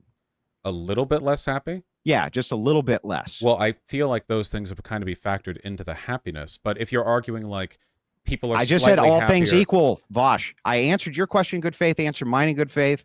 If all things are equal, one population is just slightly less happy, but the other population by every other metric is doing better than the population that's just slightly less happy. That's not all other things being It's your equal. moral imperative to go to the population which is less happy. You can't. Yeah, it's baked into the hypothetical. All things equal. You can't say all things equal and then say every other thing is different. You can't ask me the same question. Wait, hold on. I'm answering your question. I'm just this saying is you the most misused bad the faith term. debate tactics I've ever seen. Oh my God! I'm answering your question. You're so like right off the cuff. You're so ready to be triggered. Then do it. I was I was just pointing out it's funny that you would say all things be equal, but then you would say okay, but every other thing is different. I guess that would. I guess I'm just struggling to imagine. But if it's like they're much healthier and more prosperous, I guess I think it would really depend on other circumstances because there are other axiomatic values that I think you could adjust for. So then happiness is not the primary value. So then shut up, Vaush. No, your argument's stupid. Your argument's stupid. So no, it's one of them. That's why I said axioms with an S. There are multiple things that you would try to adjust. So for. why tell me Andrew, we can't accept your system because it doesn't make happiness the primary thing. And then when I give you the same exact example back, you also claim happiness can't be the primary thing. I didn't say that. Multitudes of things that you have to adjust for, Vaush. Okay, so what are the multitudes of things for you? What divine So I would look at virtues. I would look at duties. What's a virtue? I would look at outcomes. I would look at all of these as a holistic. Outcomes as a holistic. So you notice how every time I ask you for specific questions about what it is you're trying to do or what changes you're trying to make, you sort of generalize by waving your hands at this broad, vague, indeterminable group of virtues that you probably don't actually subscribe to or believe in. Early on in this debate, you pointed to virtues do you think I don't subscribe to? You haven't listed any, so I can't. You haven't even asked me what they are. I have. I've been asking, dude. You can't be like, bro. You haven't. You didn't even ask. I've been asking for like half an hour for you to give me some understanding. You say, give me a broad overview, and when I do, you say, no. Why didn't you give me anything more specific? What outcome? To be fair, Andrew did say about banning abortion. That's one he gave, and the second one he gave is I know there was one more. It was something about. So those are policy positions, but why is the question? You asked for those too. I've answered every question you've had, and you've been as evasive as possible. So why are these things virtues? What is a virtue? Give me an example. Policies to maximize what? So if you're talking about virtues themselves, when you were talking about virtue as morality, virtues are the building blocks of what makes a person. So we're looking at the actual behaviors of the person to judge whether or not the person is moral. That would be a virtue. Okay. So I can give you many of those types of virtues. I think you would likely agree with them. But with the virtue in Christian ethics comes duty. So you have a duty, for instance, to obey Lord Jesus Christ's teachings. You have duties to do these things as well. So these things work together. The church itself has given virtues which are passed down from Christ Lord, who explains what these virtues are supposed to be and how you are supposed to act and behave in society and how you're supposed to act and behave towards other people or untowards to other people. And why should we under listen your to system? Those? Why should I listen to yours? It's the same criticism. Okay, so back. I keep answering this, and I don't think. No, please, please, you can't keep well, misunderstanding my I'll give you positions. the same answer because it's axiomatic. So that's not what I was going to say. You don't even but understand. That's what your answer was. Your answer was just that it's axiomatic. You have to earn the right to be blasé and dismissive about another person's ideas. You have to know what they are first. So the difference is, I don't think you can make determinative claims about the metaphysical. I think that in order to have any ethical system, you have to admit that there is a degree of arbitrarity and bias, and you have to work from that. The problem that I have with divine command theory is not that it's metaphysical in nature, because so is mine. The difference is that I acknowledge the arbitrarity, something I think everyone has to. Why would that make it better? So you have to let me finish, because you make it up. So it's like the difference. So do you. No, there's a huge difference. It's the same criticism applied. No, so please, do you. Andrew, you are so ready to interrupt, okay? So there is a huge difference. Well, otherwise you'll go on a diatribe for the next year. You could learn from it. There is a huge difference between saying, I don't think we can make determinative metaphysical statements. However, I do think that is that a determinative statement? Please. Andrew, let's let Vaush finish his point, and then you can respond. Go ahead. However, if we decide to prioritize these things, I think it's good for people. So, for example, I don't think it's possible to objectively. Yes, that's the point. The difference is I'm the one 10,000 years ago who says, I don't know why the lightning strikes. And you're the one who says that it must be because the gods are angry. You make fun of me for not being willing to make a statement you can't justify, but that's your weakness and my logic. So I can acknowledge you don't have any logic. Weakness of metaphysical arguments, and I think it's a necessary presupposition when discussing ethics. Your arguments rely on a presumptive statement about the metaphysical, God, that you can't justify, and that is the critical difference. If you ask me, how do you know that human happiness is good to prioritize for? I would answer, you know what? I don't think I can objectively prove that. I think I can gesture at what human happiness has done for the world. So then you have nothing. And I think that it makes people better. I think that it improves things. So then you. Whereas, I want to tell you. I'm almost done. You keep trying to jump in. Okay, so when you're almost done, how much longer does that mean? Do you want me to give you a timer? I'll give him another 30 seconds, and then I'll let you interrupt. Yeah. So the difference with you is that for your positions to make sense, you're referring to like the word of God. You have to explain why that should be listened to. My argument for why my axioms are relevant is to gesture at the world and say, is happiness not good? That's the most I can do. Yours is to say, well, you also can't prove your axioms, which I know. That's the point. But you have to prove yours, because otherwise you're essentially engaging in like a postmodernist defense of not believing in God while repeating his suppositions. It makes no sense. As stated before, and you just demonstrated, any criticism you move towards me is equally applied to you. You just got done stating that your system is arbitrary. Let me finish. That your system is arbitrary, that your system is not grounded, that you yourself and your axioms cannot be demonstrated, while demanding that I demonstrate mine. However, if I'm going from your worldview, which I'm just trying to do, I'm just trying to go from your worldview, the utilitarian worldview, I still can make a better case for why Christian ethics in society is far superior to your libertarian communism, and have made good arguments for why that is the case, even just using birth rates, and you have refuted none of it. This is a joke. By the way, you say that you can't make a deterministic statement, which is a deterministic statement. How dumb are you, Vaush? Again, I refer to my anecdote about 10,000 years ago watching lightning crash in the sky, where you're like, dude, yeah, I think it's the angry men in the sky. You don't even know what it is. You admit you don't know. So now you're saying that I'm wrong when I say it's angry men in the sky. It's like returning to like primeval logical fallacies. I feel like you're in, like, the shadow puppets could dance on the walls in front of you, and you could like have your entire ethical system be rewritten. Well, Vaush, do you agree with me that you would not actually have to demonstrate the existence of God in order to have a nation which was governed by a church, or who had a synergistic relationship with a church, even if they couldn't prove God? Because if you wanted to make an you argument agree to for that, then that has nothing to do with the debate, me proving God is real to Vaush.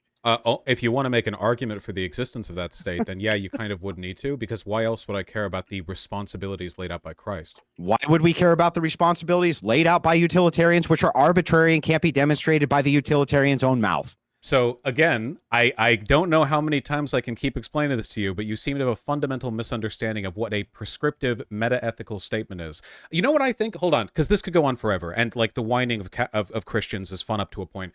I don't think you actually believe in any of this, including the religion. I think that we saw this at the very beginning of the debate, where you pretended that human happiness nothing is a declarative statement is true according to you. You really do sound like a nagging wife, don't you? The way you keep talking over other people, but your voice will never be as deep as mine. Yeah, you that's can't me, hit not my you. lows. You can't hit my bass. I have a degree in sociology. Does that make you feel better? Wait, do you have a degree in sociology? Are you threatened by my education? Did you know that liberals tend to be better educated? Well, at some point, maybe you would use it to make an argument. That'd be great.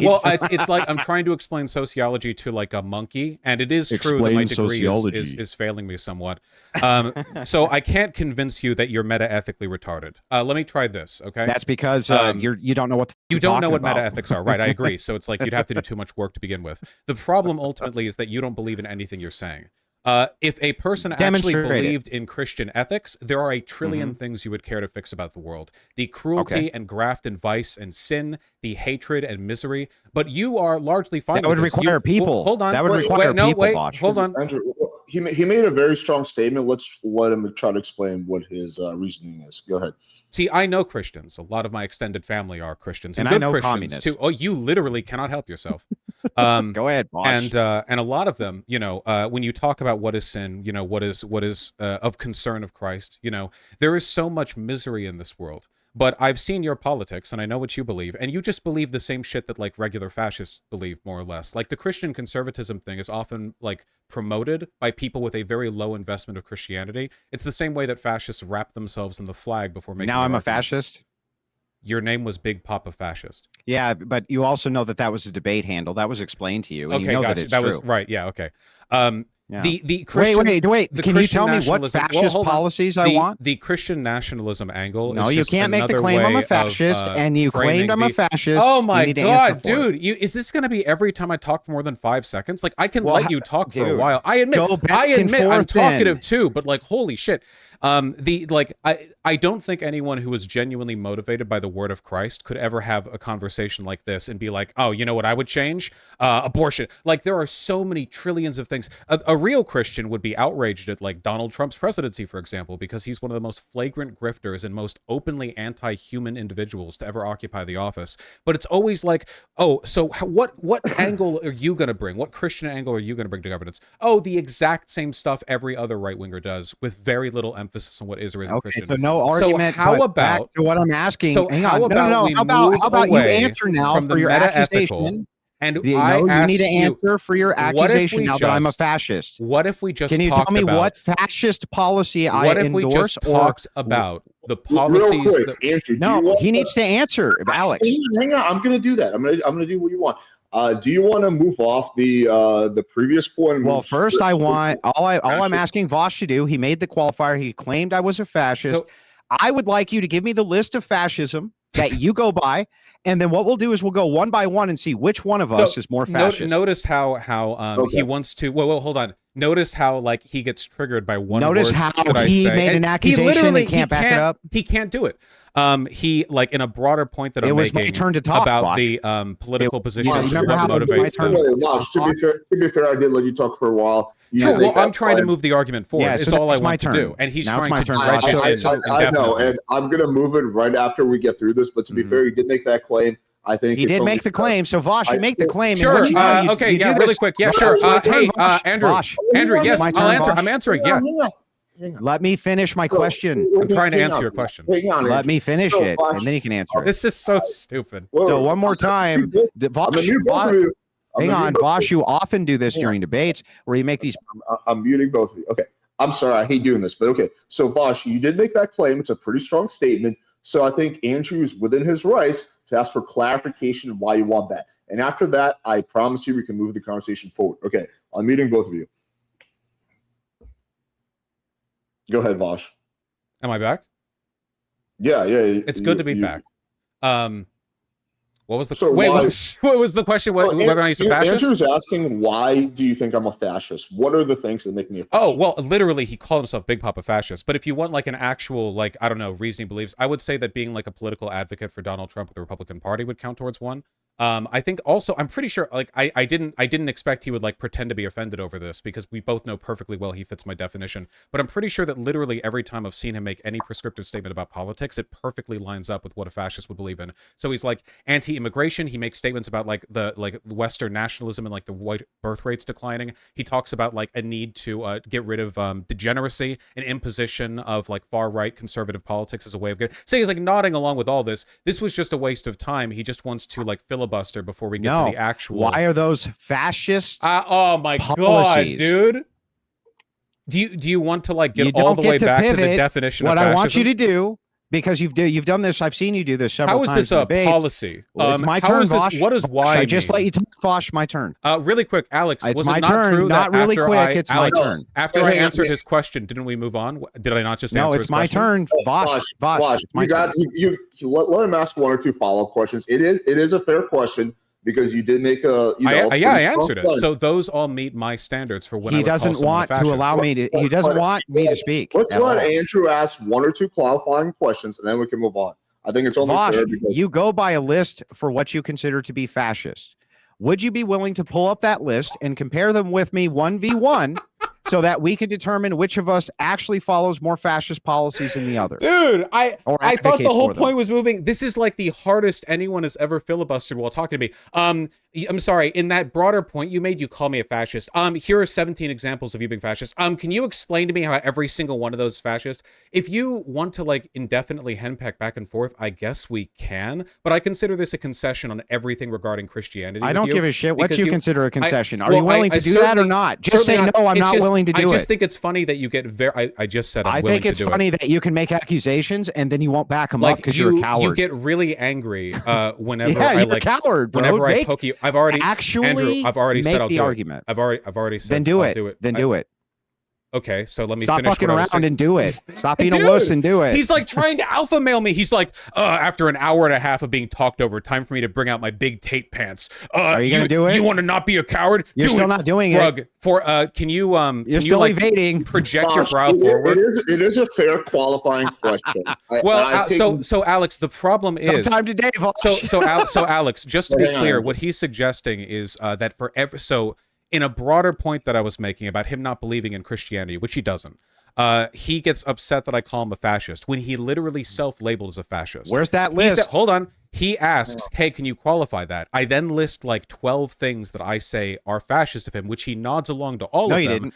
And now what he's saying is, let's go over an exact 14-point definition of fascism so that on every single one we can check off every point on every claim made. Now, Alex. And see if they apply to you. Now, Alex, we can do this.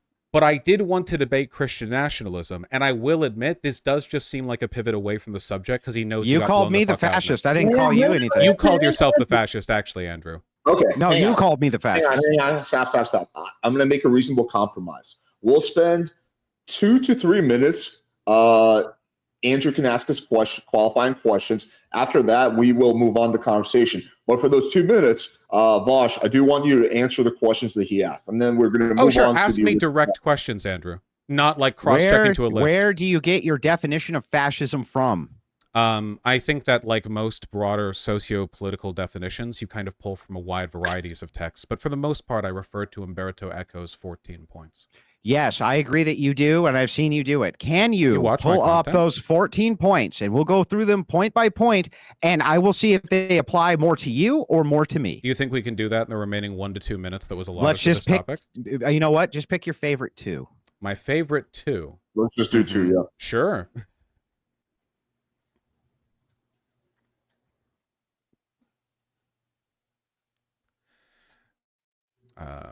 Practical list for identifying fascists. Hold on, let me find the one that actually. There we go. Not the one that just lists like the simplified version. Okay, so let me read these all out loud in the spirit Just of this pick your debate. two. And I need Just to pick your two. Well, I don't remember everything from that. I've only read this a couple So you hundred can't times. pick. You can't pick two, even though you just agreed to do that. Andrew, let's let him go through the list. Yeah. This is exactly what you want, so let's go ahead and answer that. Okay, so number 1 is the cult of tradition.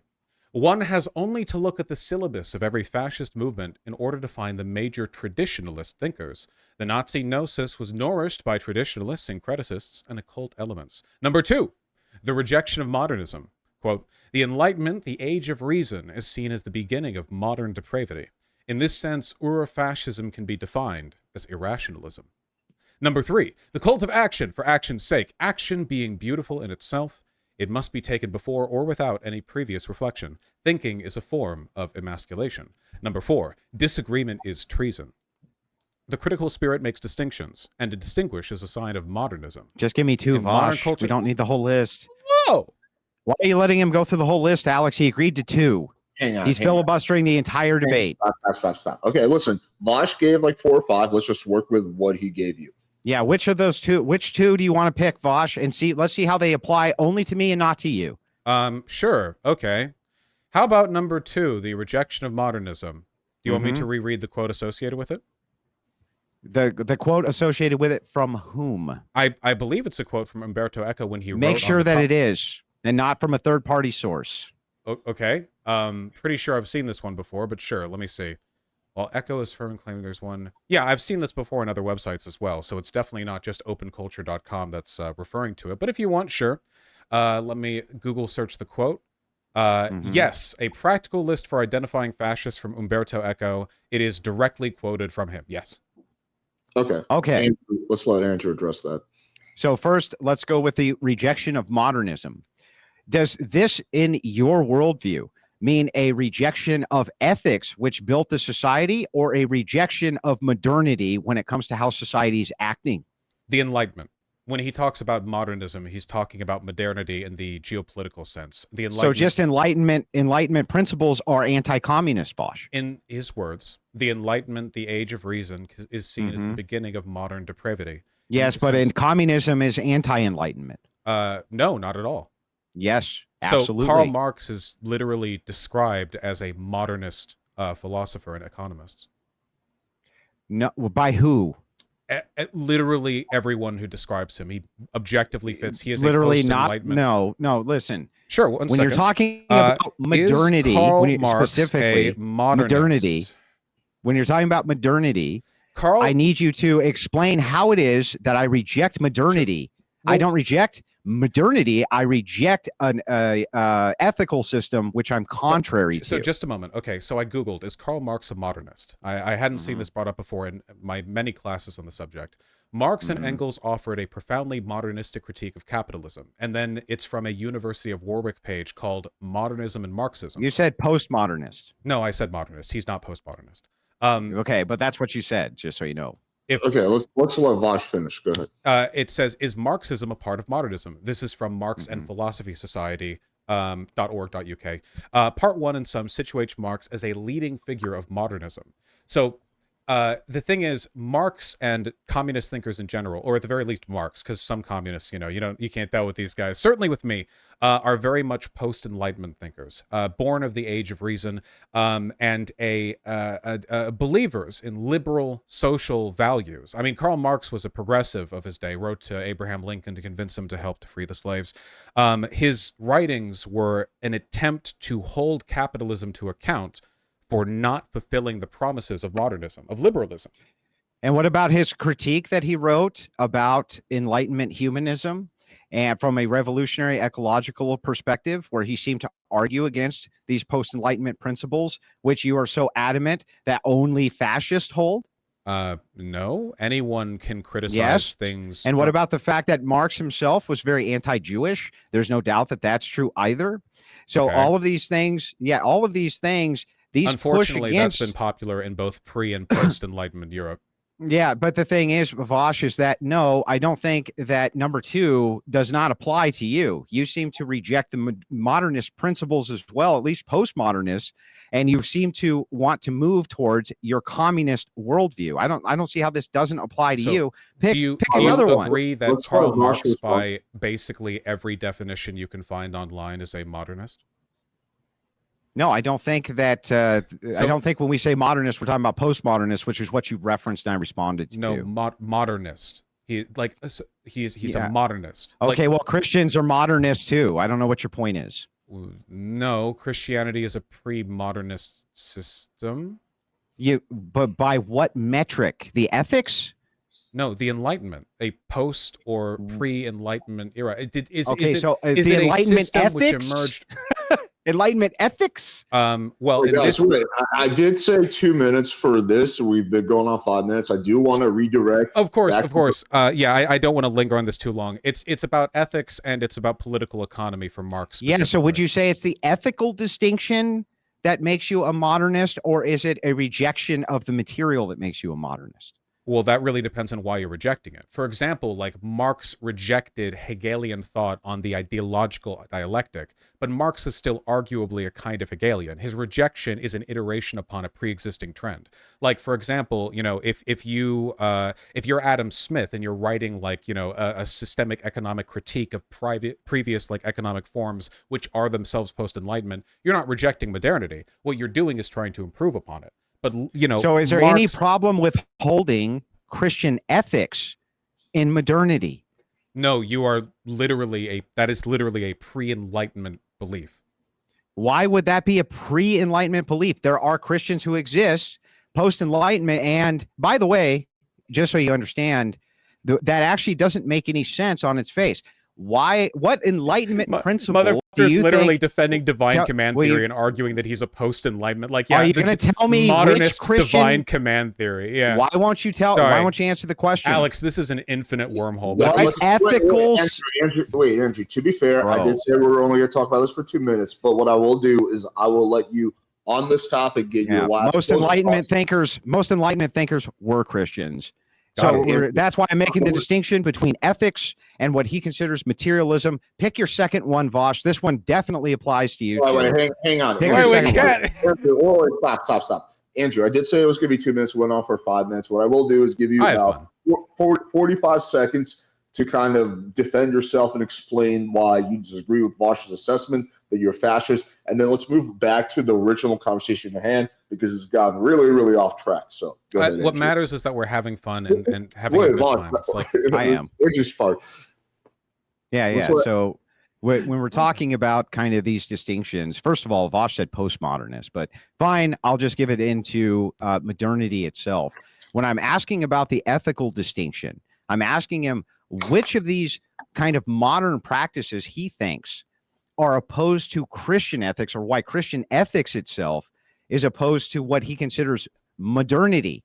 And I don't think he can actually do that, which is very problematic from his worldview. That's why you make the ethical distinction, then you make the material distinction when these things are talked about. So I would actually like to know the answer to this.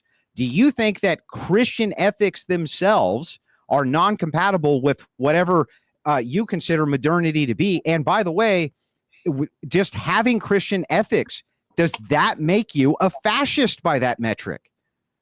So okay, I'll answer both of those, and then we'll be done with it. Okay, let's let Vaush answer, then we'll redirect. Okay. First of all, this is very funny because you are literally an advocate for divine command theory, arguing that we need to challenge and reject liberalism. You could not be more perfect a stereotype of an anti-modernist figure today or 250 years ago possible. You are literally repping the same question. No, that is a direct answer. You are not only anti-modernist. This entire argument has been you proudly touting your anti-modernist beliefs. You are literally arguing for divine command theory. That's not my question. My question is about ethics. So, well, so the second question that you asked is, being a Christian ethicist automatically make you a fascist? The answer is, for one, you're not a Christian ethicist. But for two, a lot of people who claim to be are fascists. But if you don't even know what Christian ethics are. You just said so. And I never will.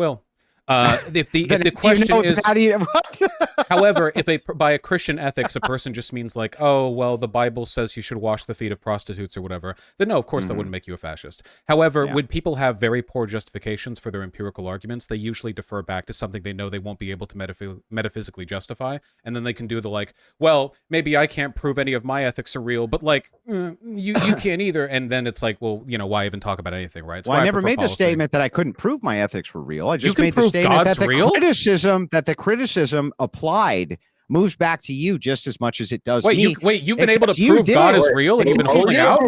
That none of the things you say are true, and they're arbitrary, and your systems make no sense. Yo, Vaush, Andrew, I'll let you guys choose. You guys have the option. Do you guys want to stay on this longer, or do you want to move back to the original? Yeah, we can move back to. I just want to talk about policy. We can I want to talk about policy. Reality. That's fine. Whatever he wants to move back to. I'm also going to say, we're going an hour and a half. We'll probably go for another half an hour, unless, of course, there's something that's left unfinished. So just so you guys have a mental idea. Okay, go ahead.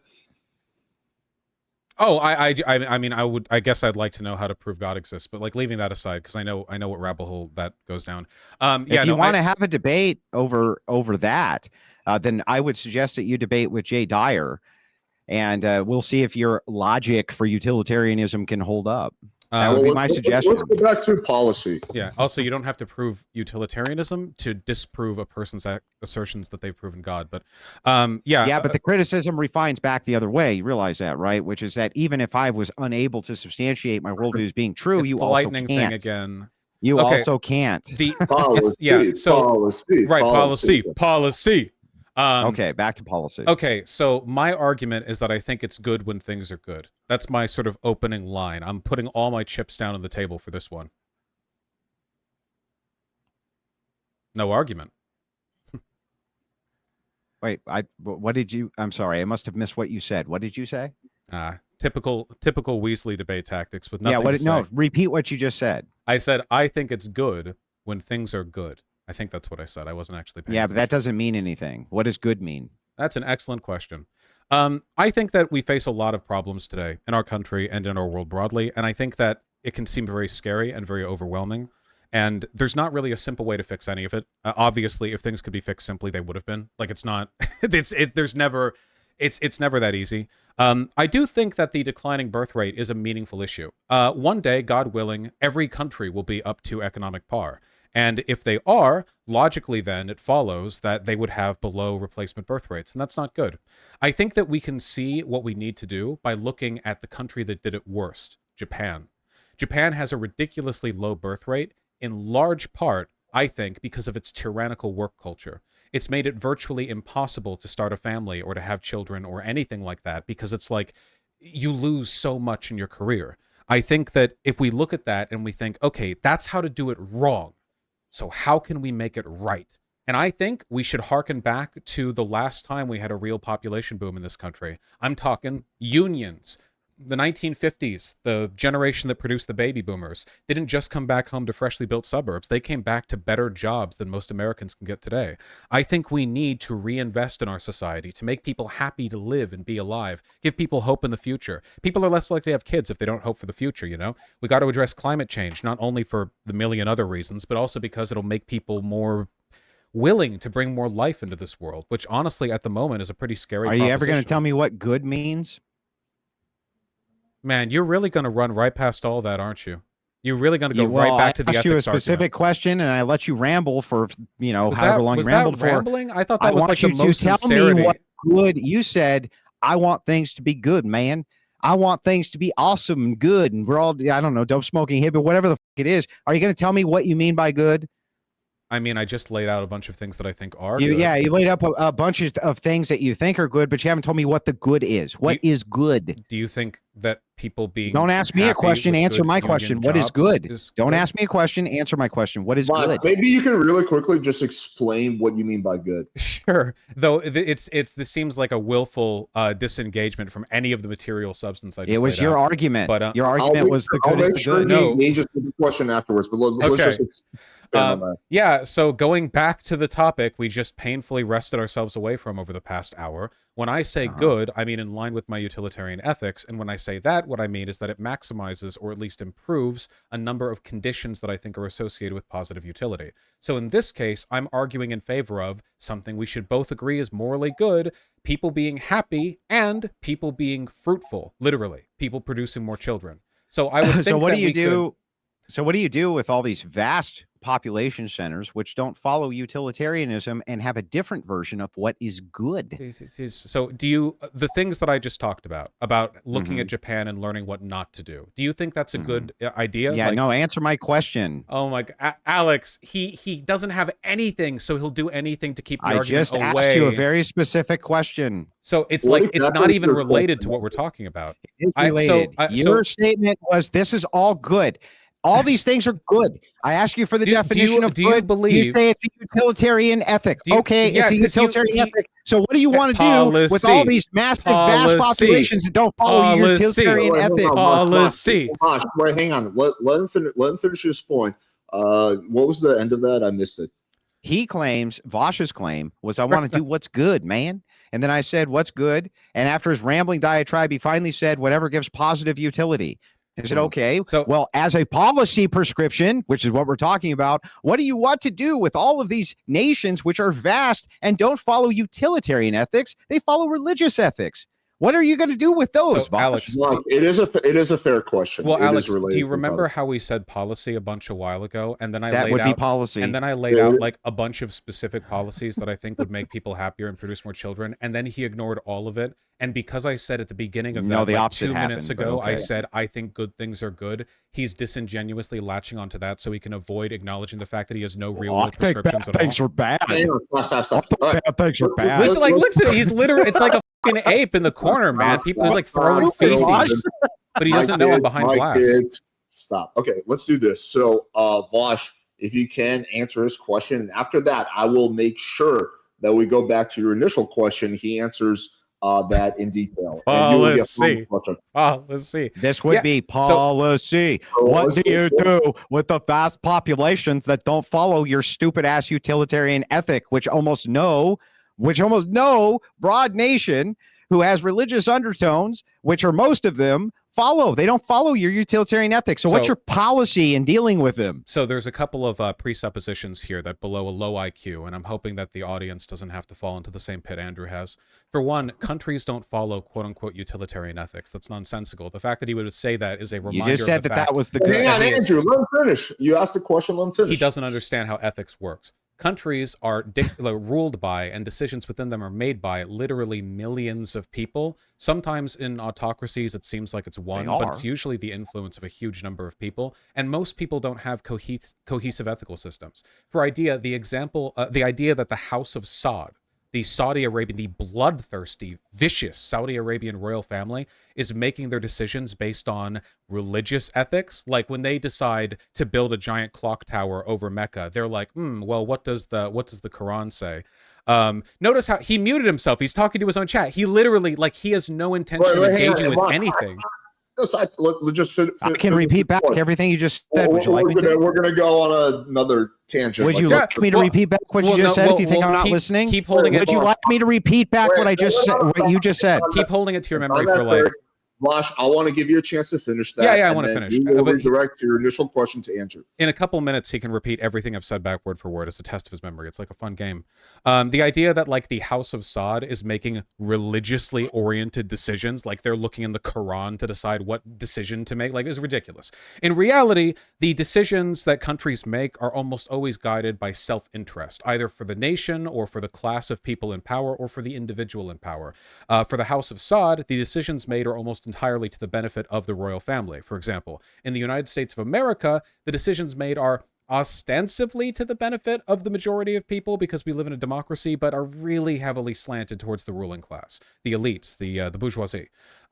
So the idea that this all falls on like, well, how are you going to convince their ethical systems? Well, I'd do it the same way all countries have always managed to engage in diplomacy with each other. I would try to find a way to make it in their best interest to adopt these systems. So I actually think it's in everyone's best interest to adopt systems that prioritize the well-being of the average person, because I think it leads to stable countries.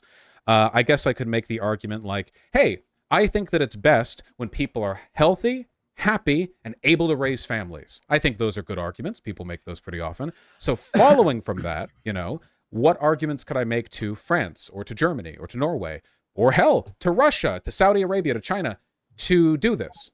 And, you know, I don't think it'd be easy, but I don't think there's any easy way to get all 8 billion people on Earth to get along, because that has literally never happened. It's always going to be an uphill battle. So, okay, so the question has been answered. Now, let's redirect to Vaush's initial question that he was trying to ask you.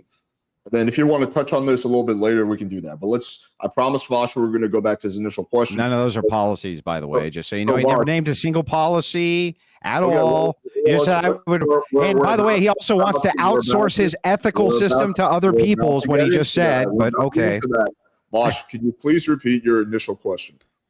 Sure. So I listed a bunch of policies. I guess his memory is not as good as he remembers, but I guess a specific one would be, given that Japan has a uniquely low birth rate and a very bad work culture, wouldn't it be sensible to look at Japan for examples on what not to do? Like maybe if we see what they're doing has led to really bad outcomes when it comes to birth rates, we could then try to prevent those things from happening in our place. So for example, there are, because he doesn't seem to think it's policy, there are lots of Japanese policies, laws, and cultural norms that dictate their extremely bad work culture. So maybe we could look at that, see the outcomes, and go, hey, let's not do that. Like, would that be sensible? What's the policy then? Vaush, sorry, Andrew, it is a fair question. You can follow up and ask him, hey, I don't see, what the policy is. It is a fair question. It is related to the discussion. So you got to answer that. What would the policy be? Andrew, this just answer. He doesn't know. He wasn't listening. He doesn't know. You didn't give a policy, bro. You just said we shouldn't do X. Yes. What's the actual policy prescription here? So okay, fine, Vaush. What is I'll repeat? No, don't worry. I'll repeat it. Okay. So repeat it. I didn't make a policy prescription there. He wasn't listening. Right. That's why I asked you for the third time. What's the policy? I didn't give one. Your goal was to answer the question. I know. Yeah, that it wasn't about the policy. You weren't listening. Yeah, but I asked you what policy. You were supposed to answer, then ask me a question, but you didn't answer. Yeah, because you didn't listen. There was no policy. You're asking the wrong question. So how can I ask the wrong question. Just Okay. answer my question. The fact that you don't know the answer to that is astonishing. What the No. fuck are you talking about? I'm just trying to repeat it, man. I'm just trying to help him understand. I'm gonna have to start muting you guys. Okay, so listen. Gonna repeat the question. Can I repeat the question? Vaush asked the question. Sorry, what? May I repeat the question without any flourish? Yeah, but I think we got the question. Andrew, Did we? do you need the question? I personally got the question. I know you did, sir. I think you're doing great. Well, if Andrew needs it, you can repeat it. Yeah. But I think so. Vaush made a question that's not directly policy prescription. However, it is very much related to the topic. Yeah, I know. Hang on, Alex. I understand, but So just so Andrew, that you Andrew, understand, I asked him for a policy. I have to meet you. I'm sorry. So just please answer his question, and then afterwards, I will force Vaush to answer. Give you a policy. Okay, that's the only fair way I think of doing this. I'm trying to be as fair as possible. Hopefully I'm doing a good job. But yeah, so let's just do that. What's the question? It's a rough Vaush? debate. Yeah. Okay. No, happily. So, Japan has a uniquely low birth rate, and that low birth rate is almost certainly caused by a set of laws and cultural norms, mostly oriented around the work culture there. But there's a lot of stuff, Do you think that it would be sensible for us to look at all of the things that are lowering Japan's birth rate and use those as teaching tools for what not to do over here? Like if we see over there that there is a... Sure, absolutely. Every nation on earth you can do that with. Now, back to my question. Okay. What would be your policy to correct that? Sure. So, considering the fact that very bad work culture in Japan correlates to and seems to be causative of, based on what I've seen, there's a lot of research on it, lower birth rates. So we're setting up like a mathematical proof. If really bad work culture causes lower birth rates, it follows logically that good work culture should make for better birth rates. Now, it doesn't fix everything, of course, but it's one step in a larger set, right? So what makes Japanese work culture bad? Well, obviously the long hours are one, but another big one is that workers are often expected to willfully work long hours after their shift is technically ended. How are you supposed to go out and pick people up? So what would be your policy prescription? We have laws, strong overtime laws, that make it illegal for people to continue work like that after the official hours have been counted. So your policy prescription in order to incentivize birth rates is to outlaw overtime. So I think that is the fact that we have... Wait. I didn't say outlaw overtime. I said that they would be paid for it. It'd be illegal to hold them without pay after the work. You can still do overtime. So then what? I don't understand. So if Japan has a law where you're paid for overtime, right? You just want the law in the U.S., which it already is, to be that you're paid for overtime? Yeah. So one of the reasons why the American This birth is your rate... big brain policy prescription? Andrew, you asked me a question, let him answer. Yeah, you have to build a castle one brick at a time. So the United States has a higher birth rate than Japan by a pretty significant margin. Japan's pretty... So maybe one of the reasons why it's is because they do things worse than us in some specific ways. This would be an example of something that I think works to their detriment. They do not have the same kind of worker protections, and it is complicated in like the specifics. Obviously, we have to simplify this because I'm not like an expert on the Japanese economy, but I've read some articles where the expectation towards unpaid overtime and constant socializing with your boss, like drinking after work and stuff like that, I think things like this make it worse over there. And I think that there is causative evidence that it makes it worse over there, and we have it better over here, and we don't have those same issues. So maybe we can follow through with that. And but sort of we draw still it out do. broadly. We have a 1.64 birth rate. They have a 1.34 birth rate. That is significantly lower. So maybe the difference is... Well, wait a second. Okay. When you say significant, when you say it's significantly lower, they're really low in both areas. If all your policy prescription is to Japan is, hey, pay people for overtime, and that's already the policy prescription inside of the United States, how do you plan on outsourcing this policy? That's the whole question. You want other country to do Vaush ethics. How does Vaush want to make Japan start paying for overtime? I'm just talking about learning what policies would be most effective to increasing the birth rate. I think that the fact that we have that policy in the United States helps. So that was one example. There are like 1,000 more that we could go over, because obviously something as nebulous and complicated as improving the birth rate is going to involve, we could talk about criminology, we could talk about economics, we could talk about, there are so many fields where you could influence the outcomes here. I mean, no single human could know even a quarter of it. Like, we're talking about a insane set of shifts. But hey, big paradigm shifts are what socialists are supposed to be all about, so I'm fine with it. Yeah. So how would you move that big paradigm shift? Well, we already have paid overtime in the United States. So No, externally, Vaush. You mean like to make Japan better about this? Yeah, so you want to export your ethical system, right?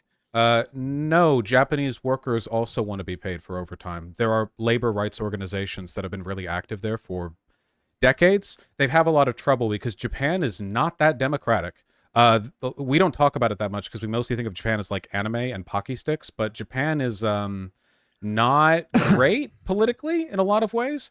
And yeah, great, but you still want to export your brand of ethics to Japan, right? I think that the labor workers over there have been fighting for overtime pay for a long time. I mean, would supporting them be exporting my ethical? You can just say yes. You know, I don't even know why that's a problem to say. You say bring, yes. To bring the answer down to your IQ level? You ask them a question, let them answer.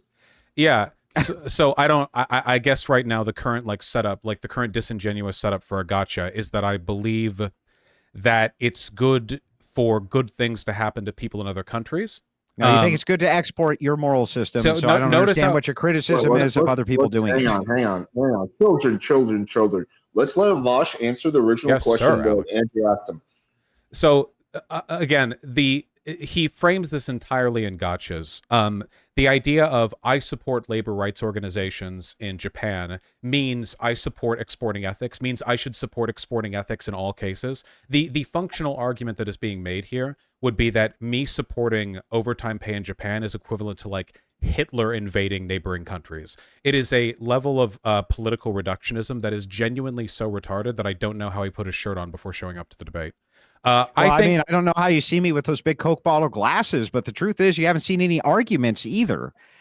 But I am happy to see that you've finally been losing weight. I think that worker rights are good everywhere they are practiced.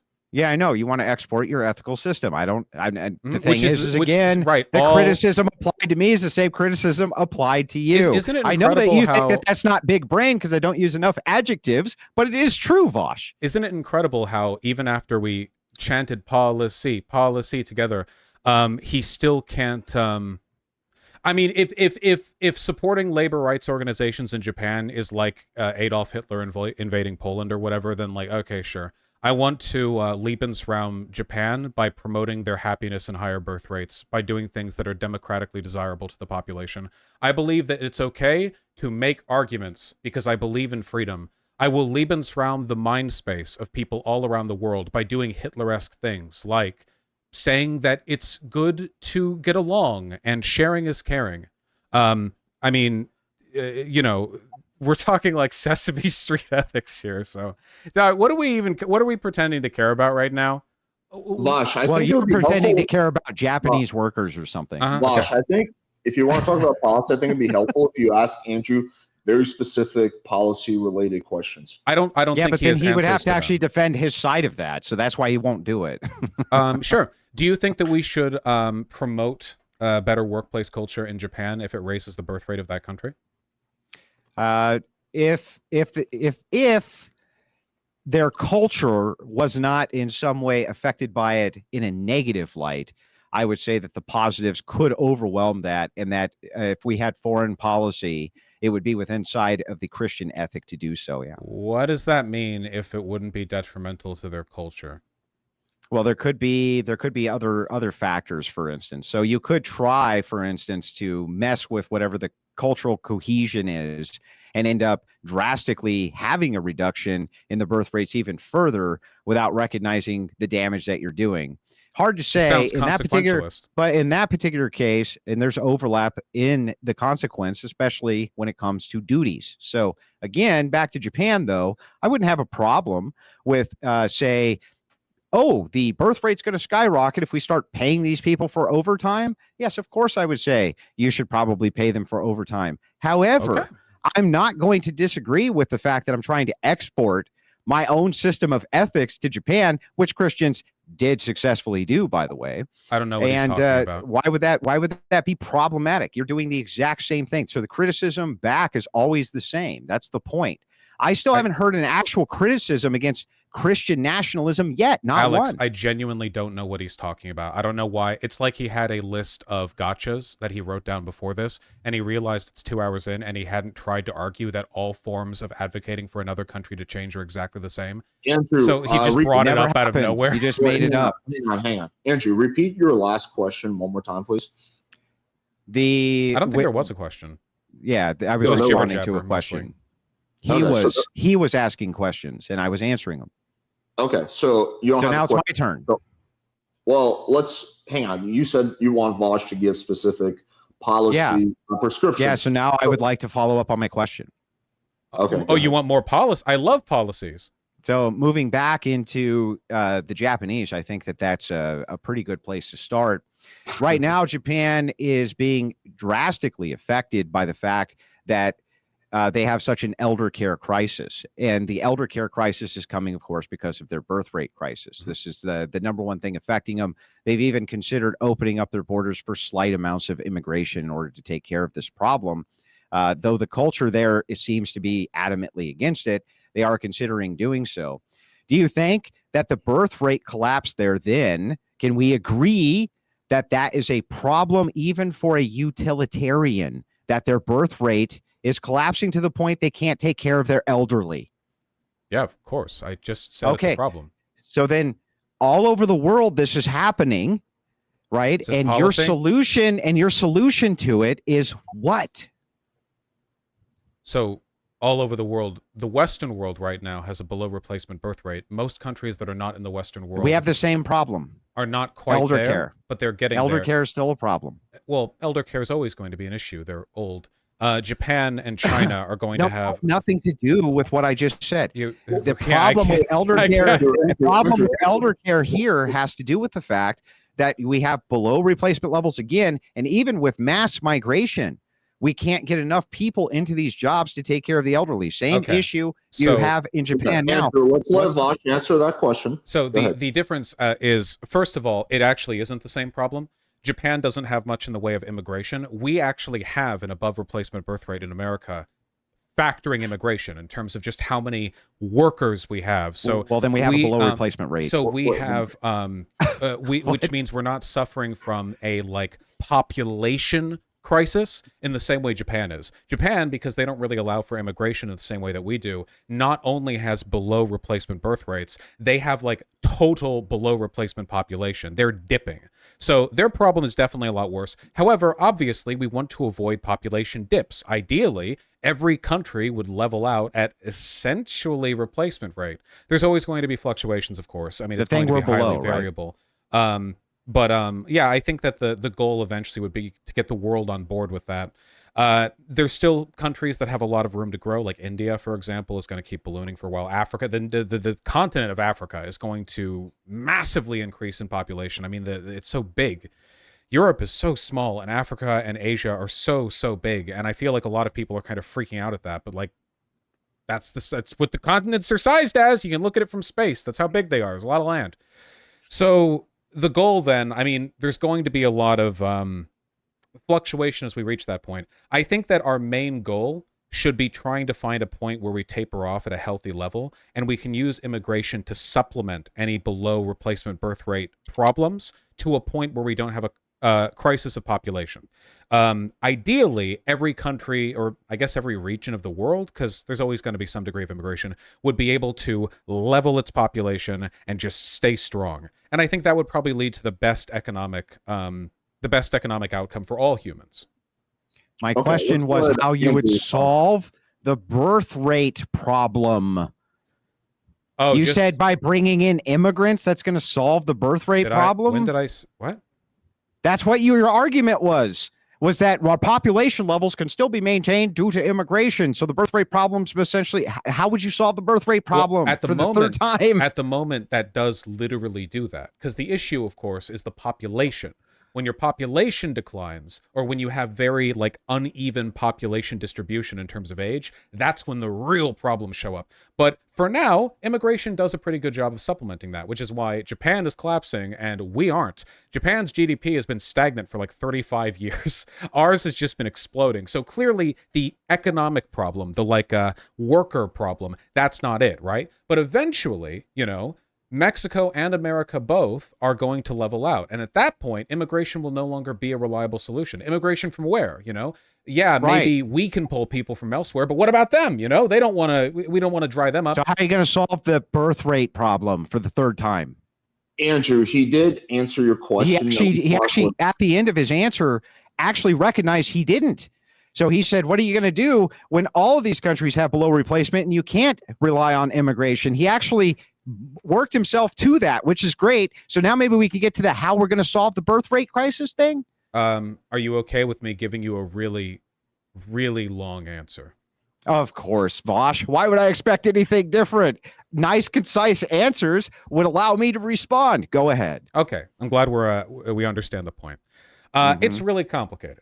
So the big the big problem ultimately is that a lot of people don't want to have kids because they don't feel comfortable raising them. People biologically want to have kids, like literally, like we're talking about a base instinct here. So how do we cultivate that? How do we make that happen? You know, a lot of people feel hopeless. A lot of people feel very economically insecure. There's a big difference between rural economic insecurity and urban rural insecurity as well. Cities have much lower birth rates on average, in large part because like city houses are so small, and if you run out of money even a little bit, you get like kicked out of your place. And if you have kids, it's like, oh my God. But in a rural area, maybe the issues are more like broader economic like destitution for the region, but maybe you have like a house that's been in your family for generations, you know? So it might be more easy to raise kids. I think that fixing housing policy and economic inequality would help a bit. I think that addressing climate change would make people feel more hopeful. People tend to produce way more kids after when they feel hopeful towards the future. We see this all over the world. It's constant, you know? After a big civil war ends, when there's peacetime, like that's how it is.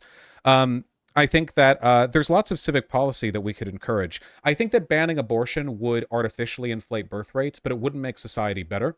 First of all, I think that women, and in fact, men with wombs as well, have a right to have an abortion if they want to. I don't believe that a fetus has ethical personhood, and neither did the founding fathers. And neither does the Bible, for that matter, considering the quickening liquid, you know, the bitter water that it gives you the recipe for. But leaving that aside, I think we want people to want to have kids, right? Like the best world is the one in which a chick gets pregnant and she's like, what? Abortion? No. I mean, I know I could, but I want to raise kids, you know? I think that's nice. So we have to make people happy, productive, vibrant. We have to make our cities safe for children, which they are not currently because a bunch of people live in suburbs where you can't walk anywhere. And also people live in like urban jungles where it's like cars everywhere and it's dangerous and stuff. There's just so much stuff that we can do, you know? Anyway, I know that's long, but like we're talking about a really, really broad problem. Okay, so I've been writing this down as you've gone. You said we should address global warming, and that's it. You actually didn't give any other solution. You said that city homes are cramped. That's true. I didn't say anything. Can you give me some actual solutions here or not? I don't get it. Can you give me some real solutions, or are we just going to do the endless? I literally took notes live. Give me a solution, Vaush. Anything will work. Any solution other than address global warming, unless you think that'll solve the birth rate crisis. Do you think is this like a medical thing, like a deafness issue? Like I don't know how to respond to this debate tactic. This is very powerful. I can repeat all that word for word. I'll repeat it all word for word. I just wanted a single solution. So we did give at least one more in the beginning. Just a few, you know. Yeah, people should want to have kids, and people will want to have kids. People do want to have kids for the most part. Not all humans, but most of them. It's a biological They're imperative. Just not having them. Yes, like, for example, there are lots of things people want to do that they don't necessarily do based on a variety of conditions. Yeah, but they want to do that, Vaush. Yeah. They want to have kids. Yes, biologically. And your policy of what is going to help them do that? So, do you not think we biologically want to have kids? No, I think we do. I'm asking you a specific question. I think one of the policies that Vaush mentioned was daycare for the kids, right? I heard you say So, that. Is yeah, that okay, I correct? can just list them. Like I was trying to Are you like going to give describe. daycare for kids? So, Oh. yeah, obviously subsidizing childcare, making it that it doesn't Okay. cost $20,000 to give birth to a hospital, like whatever insane number it is in the average American hospital these days. Making our cities more kid-friendly, as in not dirty, disgusting urban jungles where if you step one foot in the wrong direction, you get obliterated by a car going 50 miles per hour in a strode. You know, we need to level out the housing crisis. That means more variety and mixed zoning in cities, because it is tough to raise a family in a city, because being able to afford a place large enough for like 3 kids in a city, holy shit, I hope you're rich. You know, like there needs to be more upzoning so that it's possible for more people to live there without the prices going crazy. Oh, there's a lot of housing policy stuff there that could work to that effect. More parks, more neighborhood friendly stuff. You know, Seattle's pretty good about this, but not all American cities are. Like a lot could be done in that direction. The climate change thing is real. I think that would help. Giving people more time away from work would help. A UBI or some kind of basic economic provision so people don't feel like they're one day away from losing everything, like constantly working paycheck to paycheck. Something that gives them the comfort to spread their wings and fly and maybe have a couple of kids. Stuff like that, you know? Also, high school and college, like I think it would probably be good if there was a bit more of a gap between these two things. Most jobs that people work do not need immediate like college work, and we treat colleges like high school too. But I think that it's kind of because like there's a weird misdistribution of people's like attention and time and energy there. Maybe education, like higher education, isn't something everyone wants, but it seems like people make mistakes sometimes when they go to high school and then just go right into a job. I think leaving some gap time there and maybe making colleges more accessible to older people. Like if you're 26 and you've already had 2 kids and you want to go to college, I don't know, it's complicated. Okay, so was that at least 2 policies? That was about, no. The thing is that you gave kind of some descriptors of problems, but not policy fixes. So let me give you an example of this. You seem to want to throw money at this situation. I can agree with you on that, at least. You seem to want to throw a lot of money at it. However, other nations have thrown money at this problem and given mass incentives for people to have children, and they still aren't having them, Vaush. They still aren't having them. Do you understand? Like, so you say we need to subsidize daycare. Okay, nations have subsidized daycare. You say we need to mothers have maternity leave. Okay, we have nations that have maternity leave. They're still far under replacement rates, and the trend's not backing up. Can you explain to me how it is, after all of your prattle, after all of this money is thrown into this problem by even these nations who it seems you're modeling after, they still have a below replacement rate? Now you say this is a stopgap that reduces it slower. Great. But how are we going to reverse the trend? What's the policy Vaush is going to do, or even the collection of policies Vaush is going to do to help reverse this trend that you say have now acknowledged needs to be reversed? So I just Googled effect of maternity leave on birth rate from the European Union Center of California. The effect of paternity leave on fertility rates. A segment from which says, maternity leave tends to reduce or even reverse the rate of decline in fertility rates. See figures 2 to 5 in the appendix. I looked at another article, The Effect of Leave Policies on Increasing Fertility, a systemic review. I haven't even scrolled down yet. Maybe when I scroll down, I'll find a total defeater for my argument, in which case I'd still argue that fertility and maternity leave are still like good for people, like because it makes them happy, but you know, whatever. Hold on. We classify the 23 studies in terms of the type identified, revealing that all the negative or null studies identify the current child effect, all the positive studies identify the future child or total effect. Since the future child and total effects are more important for promoting aggregate fertility, our findings show that leave, paternal and maternal, does in fact increase fertility when benefit increases are generous. Okay. I'm also going to give a 5-minute warning. Go ahead. And is that saying that it is reversing the trend or just slowing it down? What I'm asking you for is how we reverse this Maternity trend. leaves tend to reduce or even reverse the rate of decline. Then give me the fertility. examples of which nations have a reversal going on in their fertility rates. I would love to see them. What contrary data do you have to what I've provided thus far? I don't need. Listen, I just asked you a specific question. Can you show me any nation who has reversed their birth rate crisis via economic policy, or can't you? Yeah, sure. So on page 4, fertility rates in the European Union, in the appendix right here, we see a list of countries in the European Union which have their fertility rates charted year by year. And we can see... Which ones? All of them. Every And country they're all in reversing. the EU. So they're not trending downward. And they're all reversing. Do you see how much you've moved the goalpost? You're like, hey, does this even I've asked you the question does 50 this even times. have an effect? And it's like, yeah, here's studies saying it has an effect. And then it's like, oh, show me the effects. Oh, here's the effect. Okay, has it fixed every single one of them? Not so every mad, dude. EU Calm country down, has Vaush. the same Calm policies when it comes to down. maternity and paternity leave. Vaush, I've asked you I'm this starting to 50 get the times, feeling that you don't even if give a it shit slows about it down, perinatal what's your policies at policy all. for reversing this issue? You have not given me any still. And the data you pull up, Here, all the data shows is at most it helps mitigate it. It's crazy. Whoa, wait, hold on. Wait. Andrew, So you're Vaush, so you're he's saying several policies that he recommends. You disagree with wait, those really policies quickly. I just all the wait. time, You realize but what he just has said? given you some policies. He literally just said like, oh, maternity leave only stops the decline in birth rate. You mean they were in free fall and passing that policy stops it? I said this earlier. If you go, you can even go I'm back going and to link video the study see it to you. yourself. You can read all of it if you want. Here you go. Yeah, send it over. I'm very familiar with how birth rates work globally. So just so you know, I Wait, said I'm this sorry. earlier. Wait. Are you familiar with throwing the money research at it can results of- slightly slow the problem?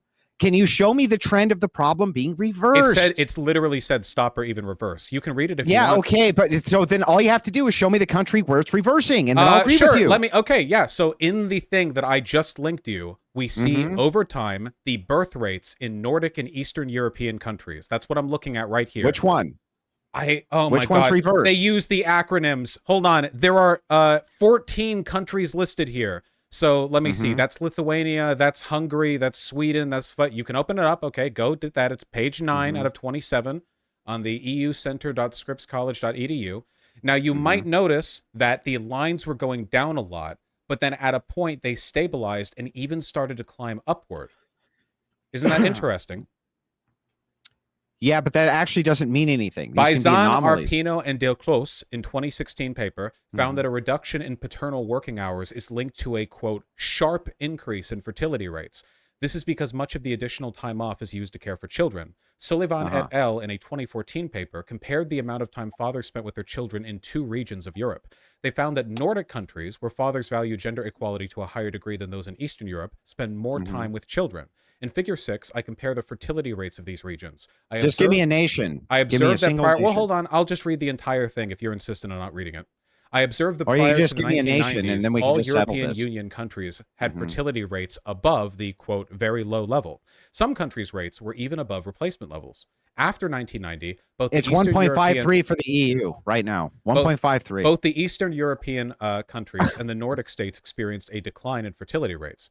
The Nordic countries were able to maintain or even increase their fertility rates, partly because of their egalitarian attitudes and paternity leave policies, which were implemented in between 1991 and 1998. Cecilia and Verlu 2012, quote, Why Swedish Men, Study 2014, Finland Study 2013. In recent years, fertility rates have begun to converge. How long are you going to let this go on for, Alex? Are you just going to let him read indefinitely to filibuster the entire sentence? Andrew, he is answering your question. He linked the article. This is ridiculous. Yeah, this is the If this is true, he should be able to show me where this trend is linked it reversed to you. anywhere. It's not reversed. It's not reversed in any of these nations. You're a liar. You got to mute him, Alex. You got to mute him. That's the only way. Okay, stop. Andrew, he did answer your question. He said Scandinavian countries. Right? They're not reversed in the Scandinavian countries, is my point.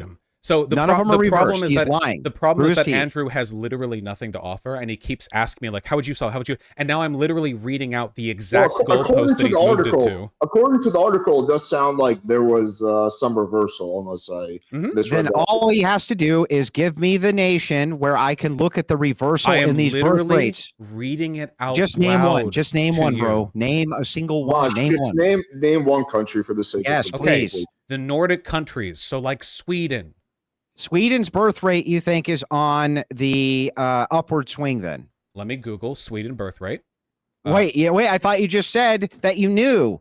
This was your evidence and you don't know. Right now. It's in the article that I just linked to you. It's literally Yeah, on my it's on the screen right downward now. trend since 2020. Well, I think Since what Vaush would say- 2020, I wonder if anything happened in 2020 that might be affecting the overall birth rate.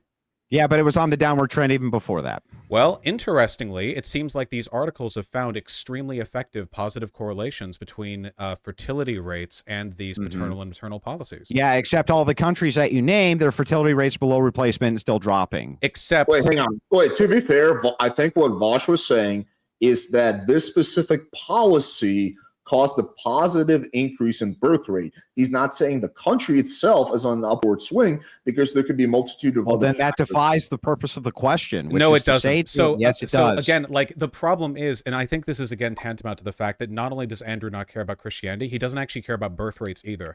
He asked the very specific question, what policies to increase it? So I find studies that say these policies You found increased it and mitigation sometimes policy. even reversed it. And Yeah, he's, but I and already he's like, well, that listen, doesn't actually count. First of all This you why- do is wait, railroad the debate. hold on, but I've wait, already wait, explained you this to can't- you hold on, you multiple can't- times. No, you wait. No, I just let you drone on for an hour whoa, reading your stupid ass study. You don't. Did you Again, understand the Can study? you point Did you to the comprehend? nation where the birth rates are going up So- due to the policies that you are proposing?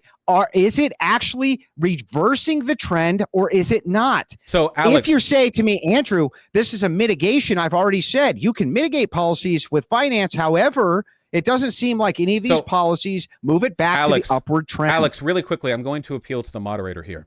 Was Of the course you are. question not, are we not discussing policies that improve birth rate? Was that not something we were talking about?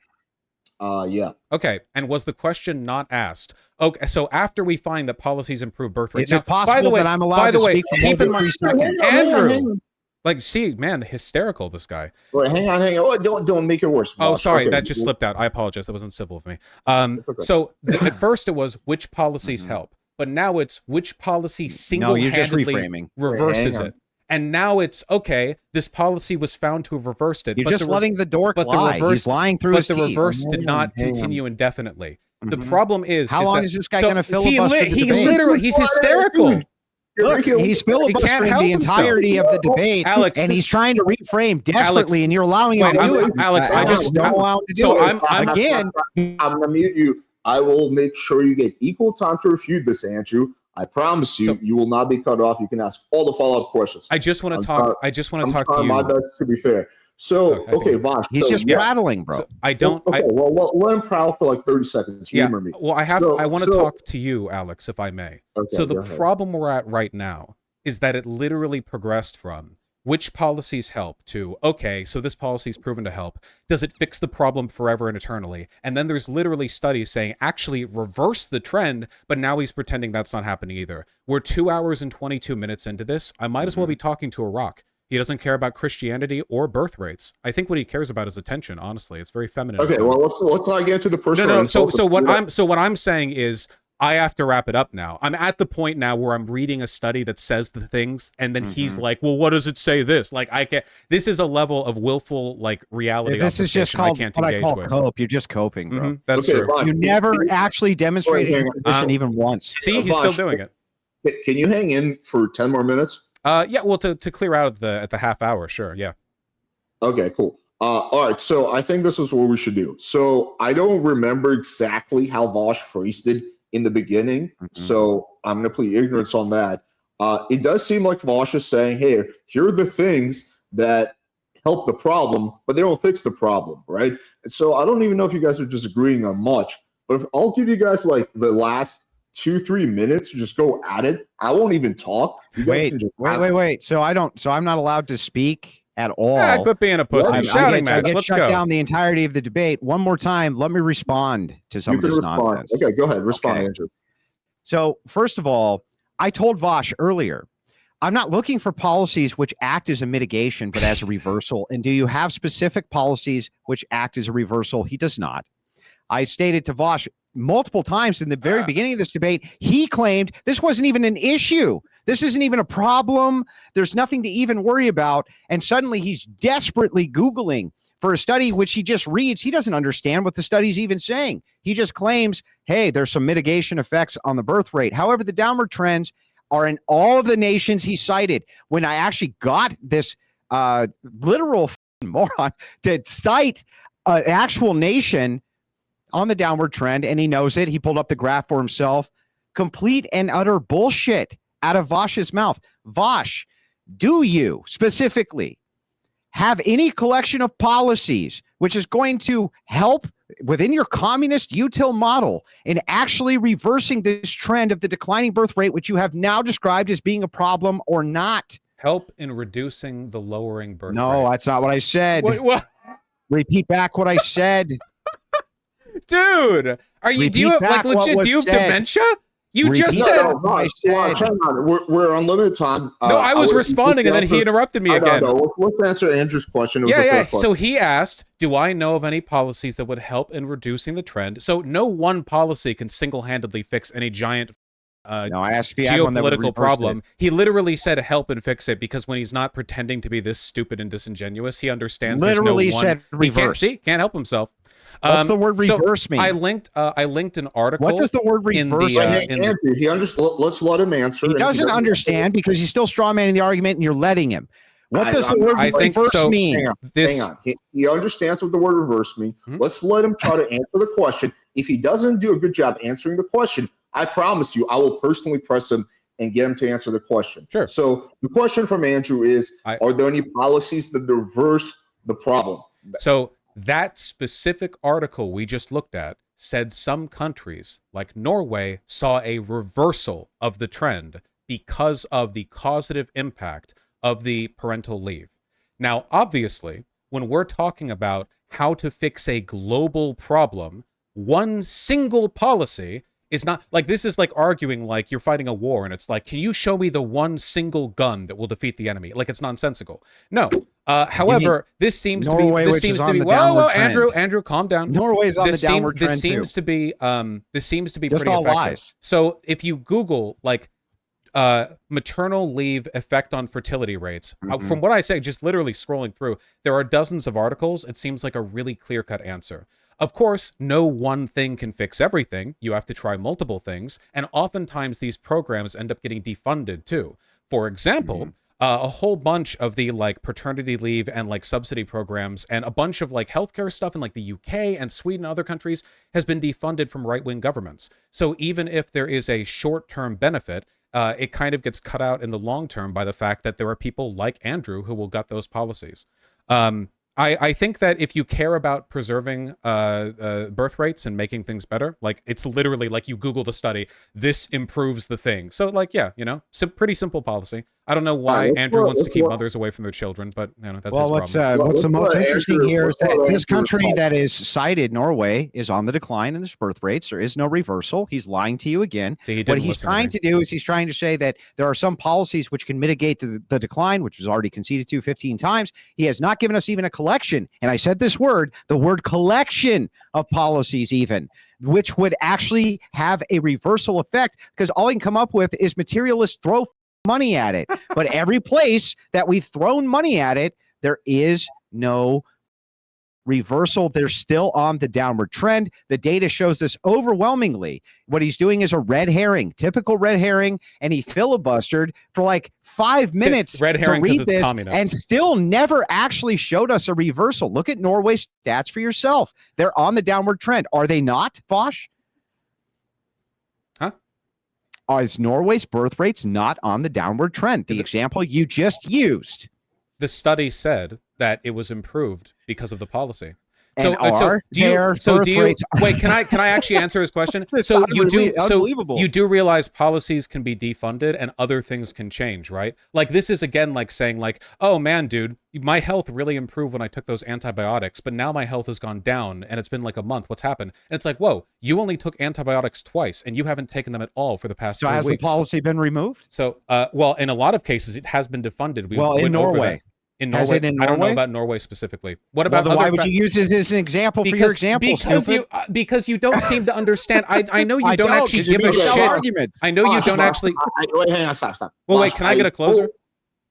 Of course, you guys will both get closing statements. Was that not his closer? What? Was that not his closer? No, Vaush, I totally understand the point you're trying to make, but he did ask you a direct question about whether currently Norway's and by the way, paternity leave is still fully funded in Norway. So, Just let's letting you go- know. yeah, I'm happy to Andrew, let's answer let your Vaush question, answer Alex. that question.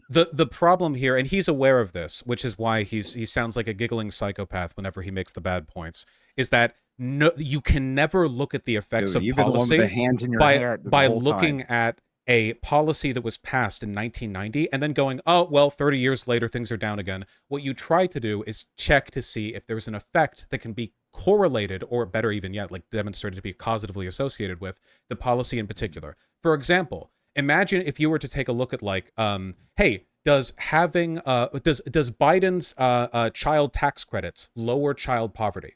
If you go back to the COVID pandemic, right, or the COVID crisis, and you ask, hey, did this policy lower child poverty? The answer is yes, it cut it in half. But now that's not in effect, and other things have happened. So it's like, oh, well, what happened? I thought it fixed child poverty. In reality, the standards that Andrew is setting for analyzing policy would not work and don't apply anywhere, which is Vaush, why... these are all fair points, but I still think you should answer his initial question. He doesn't do that. What is the he doesn't question? know how. The You don't even question- know what the question is. Well, You're so what- stupid, dude. What is the question? I'm trying to help You don't you, even man. know the question. You're answering a question. You don't even know what it is. The question is, currently, is Norway's birth rate going down? Do you agree with that or disagree with that? I think technically it's actually risen in the past couple of years. The last data point was from 2023, where they had birth rates per 1,000 people, 11.1. Is it on a downward trend or not, Vaush? Trend based on what? Based on the fact that it keeps going down as part of a trend. Well, over the past 5 years, it's actually gone up. Curious. So, but the trend The shows tr- it going oh, the down. tr- or what oh, did the the Norway cope. analysts show? Well, the trend of the past 5 years is that it's going up. Curious. Well, let's take a look and even see if this trend is true. Alex, this is literally never going to end. I brought up an We article do- that proves we every do point I have to had to get- make, No, and I it have doesn't to prove go. anything. It's We 2.5 do- hours you just in. read about. You He just doesn't read care it. about kids. He doesn't care about God. Stop. We do have to get into closing statements. We're 2 hours and a half in. You, Andrew, said you want to keep it to no more than 2 hours. Vaush, you said you want to wrap up at 2 hours and a half mark. So both of you guys want to wrap up. I promise you can make all the points you want in your closing statements. No, I have to will- go. It's 2.5 hours in. I thought it'd be 2. Oh shit. Do you have a minute or two to make a closing statement? Yeah, I'll like let you quick. go Yeah, like first. quick though. Okay, go ahead. Oh yeah. Literally, like you can Google policies to help fertility rates. Oh, bammo, there's solutions. All of Andrew, the reason why he does like the psychotic laugh and the reason he's chain smoked like 20 cigs throughout the entirety of this conversation is because his only actual like prescription is that he's a fascist, and that's it.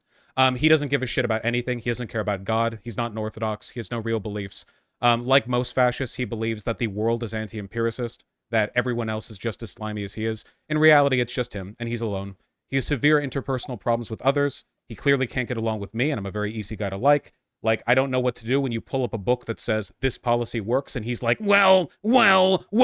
So, like, I think that if there's any resounding point to be made from him, it's immense personal unlikability. And for me, it's a set of sensible policies that you can adopt if you care about producing more children. Okay. Thank you, Vaush. That's my rational argument. You want to really quickly plug your channel before you go? I'm also Vaush. All right, cool. I appreciate you coming on. I thought this was a really good discussion. And I have my closer now. Yeah, of course. I understand that Vaush may not stick around for it, but absolutely. as of 2022, there were a total of 51,480 newborns in Norway. That might sound like a lot, but it actually marks a drastic drop in the fertility rate within the country, and it's on the downward trend. This is according to Norway's own stats, as much as the Gish Gallop goes. But let's go back into this. Vaush was blown out on ethics. He had no argument there. All criticisms directed at me were equally directed at him. He said that I'm not an Orthodox Christian. He has nothing to back that up whatsoever. It's just some declarative statement that he makes up. He's called me a fascist, but when we were trying to go through that, he ran from it as fast as he possibly could, tried to filibuster the time as much as he could. He also, at the start of this, remember, said the birth rate itself is no problem. It's no issue. It's not even anything you got to worry about. By the end of the debate, he's scrambling desperately because his logic led him to notate this one key point. If the immigrant countries also have a below average birth rate, this is Vaush's words, you're not going to be able to migrate them anymore. We have a big problem. He said that himself. So finally, we get to the concession. This is an issue. When I ask him, what is your solution to this? Which I would have been happy to give mine. Instead, he says something mild like, we'll throw some money at it. And hopefully, even though that does a small mitigation to the problem, but does not reverse the trend, we will continue on this evermore, throwing materialism at this, even though it has done absolutely nothing in any of these Western nations to reverse the trend whatsoever. In fact, I would also say Vaush is literally one of the most bad faith opponents I've ever debated with. But I'm actually fine with that. I don't really care that much because his arguments weren't very good. So ultimately, all he had was you're mean and a fascist and hard to get along with. I've gotten along with Vaush fine for a year. He's been on the Crucible multiple times. Never had a bad engagement with him behind the scenes. Total fabrication and bullshit there as well. Not a single problem with the guy behind the scenes. He says I have issues with interpersonal relationships, yet he's come on my show multiple times without any of these interpersonal relationships. What this is just typical over-talkifying, right? The mod allowed way too much of that. That's his show. I can't say anything about that. But my arguments were far better, and he never did make an actual demonstration for why I was wrong about any singular point that I made. And with that, I'll close. And I appreciate very much even the time of Vaush, who's more than welcome to come back on the Crucible and do debates in the future. I take none of this personally and never have with any of the interlocutors that I've engaged with. Cool. Yeah, I know, Vaush, you got to go. Andrew, do you mind staying on for another 20 minutes? Of course. All right, cool. Yeah, Vaush, appreciate you. I thought this was a really, really interesting debate, and I personally enjoyed watching it. I had to step in way more than I usually do. Andrew, you've seen me moderate many times. I never, ever step in this much, but I felt it was appropriate. Hopefully, you guys both thought I did a fair job. I was trying to be as fair as possible. Alex, you were a dream, and I appreciated your moderation very much. Andrew, I hope you find God. I hope you do too. Have a good one. And Jenny Craig. Chad, I didn't get that joke. What was the joke? Yeah, don't worry about it, Vaush. No biggie. Wait, what's Jenny Craig? A weight loss pro? Is that like a boomer reference? Because I've never heard of that before. Yeah, so anyway, holy shit, dude. Oh my God, hello, Benjamin. Yeah, okay. I think that actually might have been one of the most bad faith, maybe the most bad faith conversation I think I've ever had, actually. On like every level, he never actually wanted to talk, right? Like he would take every excuse he could to not talk about the thing we were talking about. Remember what I said? Hey, I think good things are good, haha. And like, oh, okay, so here's some policies. And then I talk for 5 minutes and he's like, so you said good is good. What do you mean by that? No, yeah, incredible.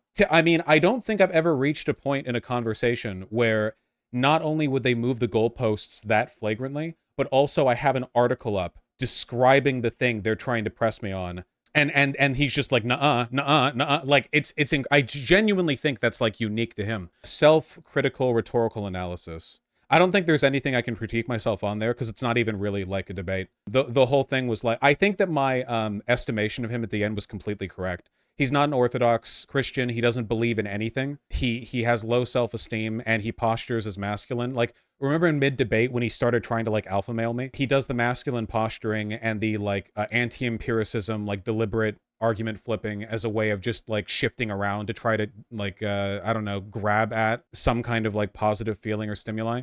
But I don't think there was like really a debate there. Like what did we debate? We couldn't debate meta-ethics because he was, he didn't understand the difference between making like a prescriptive claim about something meta-ethical and acknowledging the meta-ethical arbitrarity. The equivalent position from him would be to admit that he doesn't know if God exists and that he thinks that any God that existed would be arbitrarily defined, but he can't say that.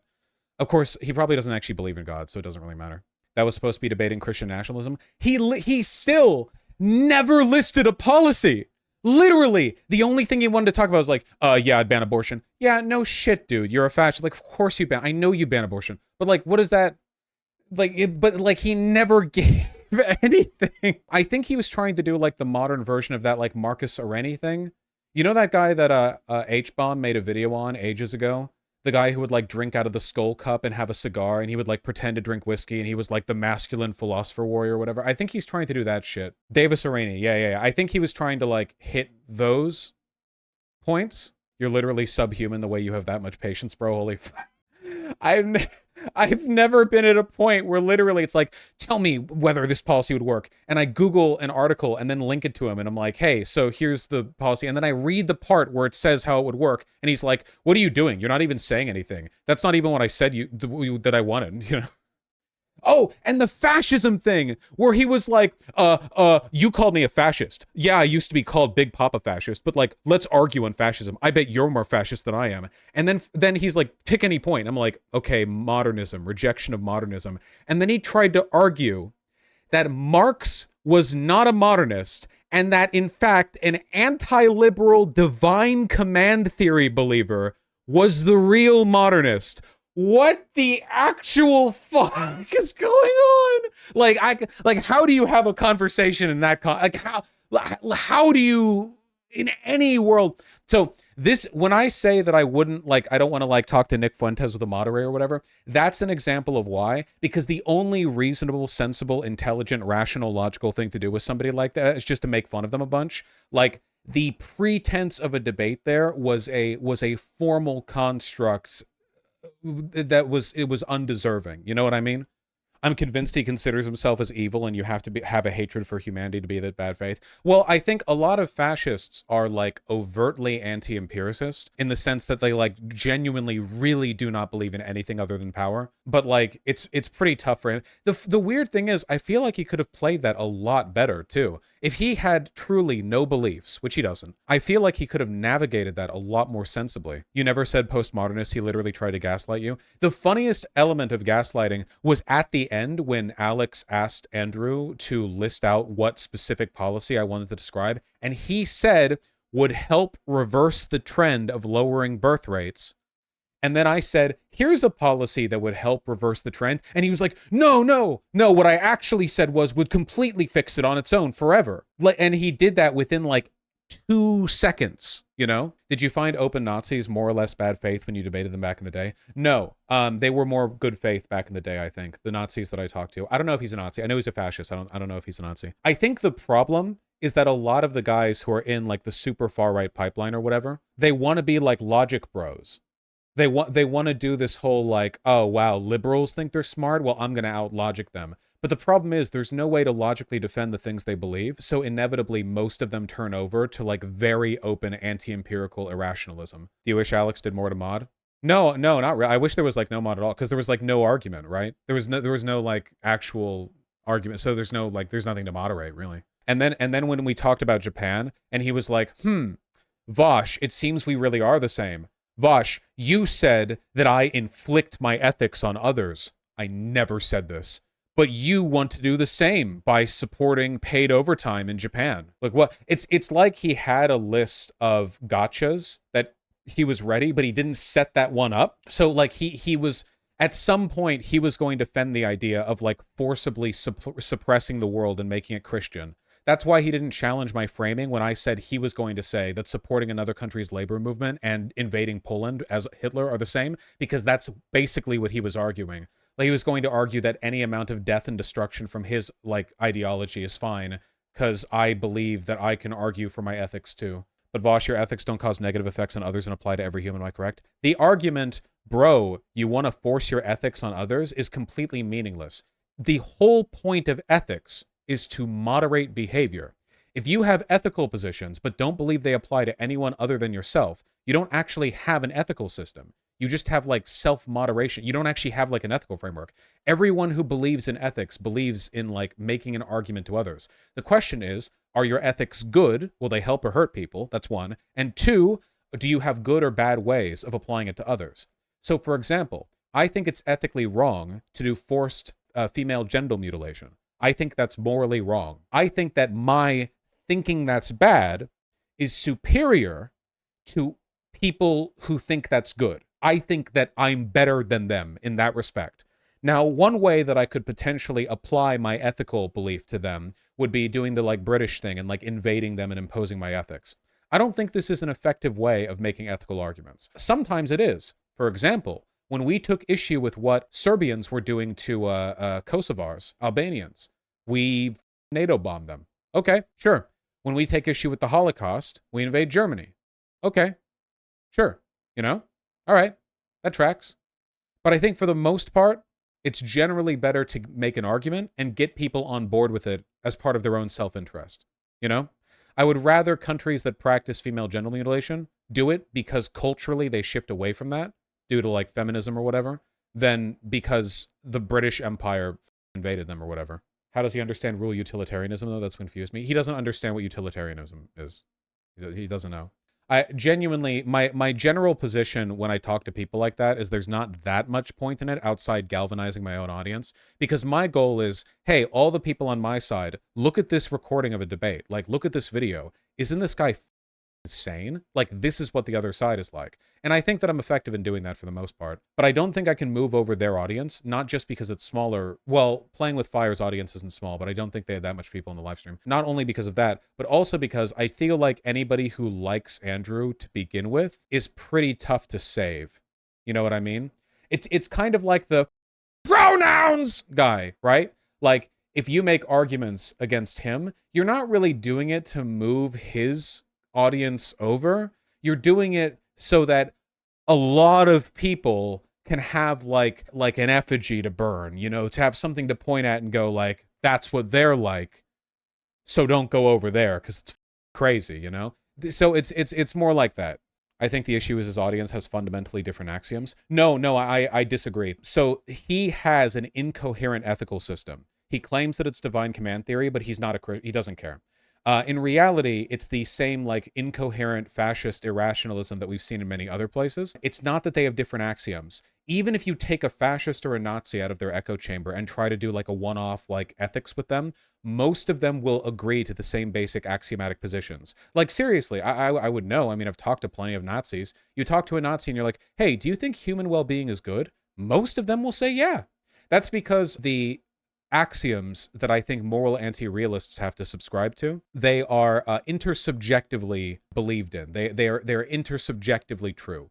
There's something that humans just tend to gravitate towards, you know? You could get people to agree with the idea of people generally should be good. That is good. Wellness is good. From like the Mongol Empire, you could get that everywhere. Why do essentially all your debate opponents have no ethical system? Well, because the right has to be like that. What was even his solution to the birth rate? Nothing. Like, yeah, there are countries that have abortion banned that are also like suffering a falling birth rate. Like he didn't have anything. Like he did, yeah. You know, the more we whine about fascist incoherence, the more dignity we do it. It was a silly, goofy goober debate.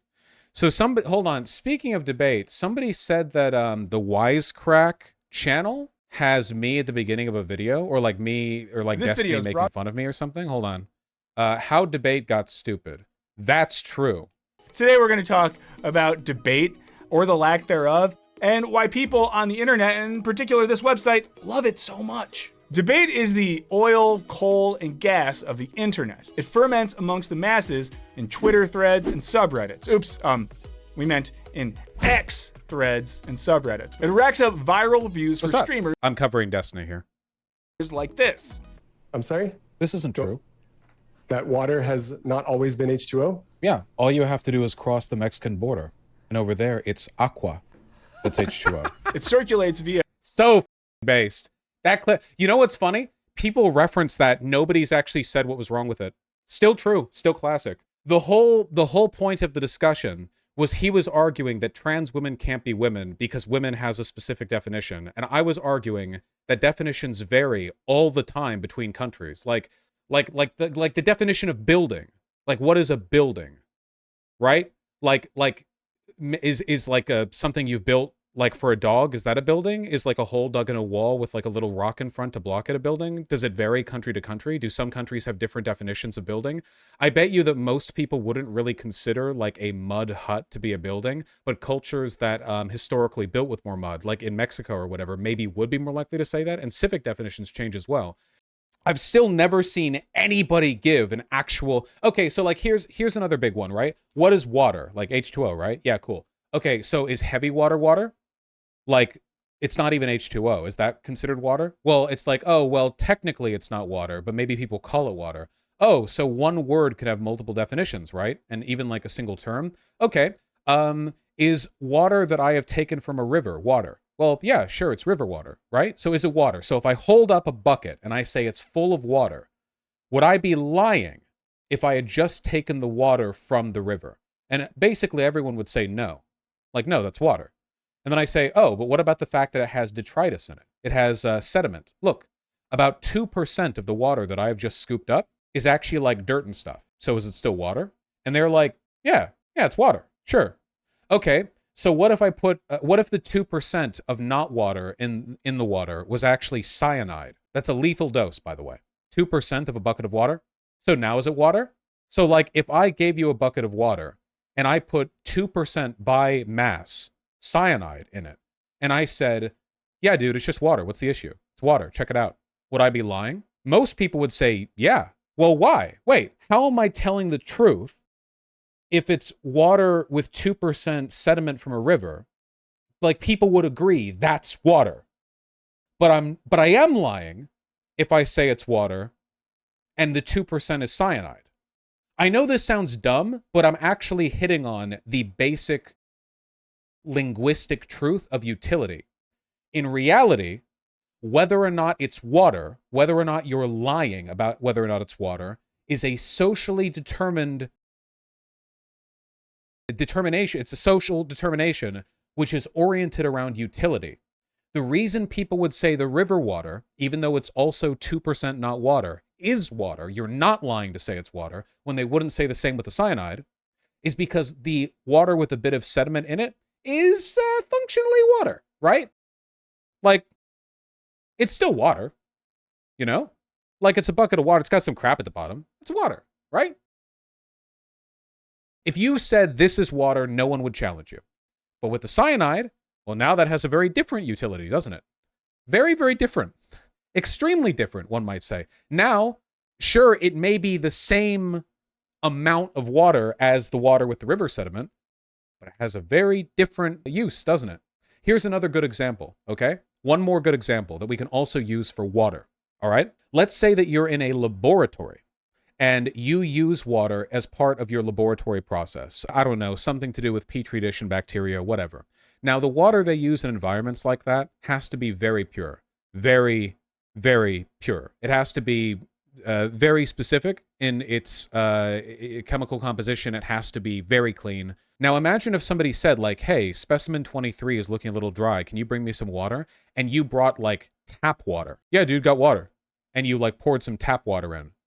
You have brought them water, but you still fucked up, right? And not only did you fuck up, but if you knew that you were using tap water and you held it up and you said, yeah, it's water, bro, wouldn't you be lying? How is it a lie to say, yeah, this is water when talking to a scientist, but not a lie to say, yeah, this is water when holding the same water when talking to anyone else? It's all about utility. The agua thing is still pretty silly. Gato means cat, just like here cat means cat. Okay, so here's a question.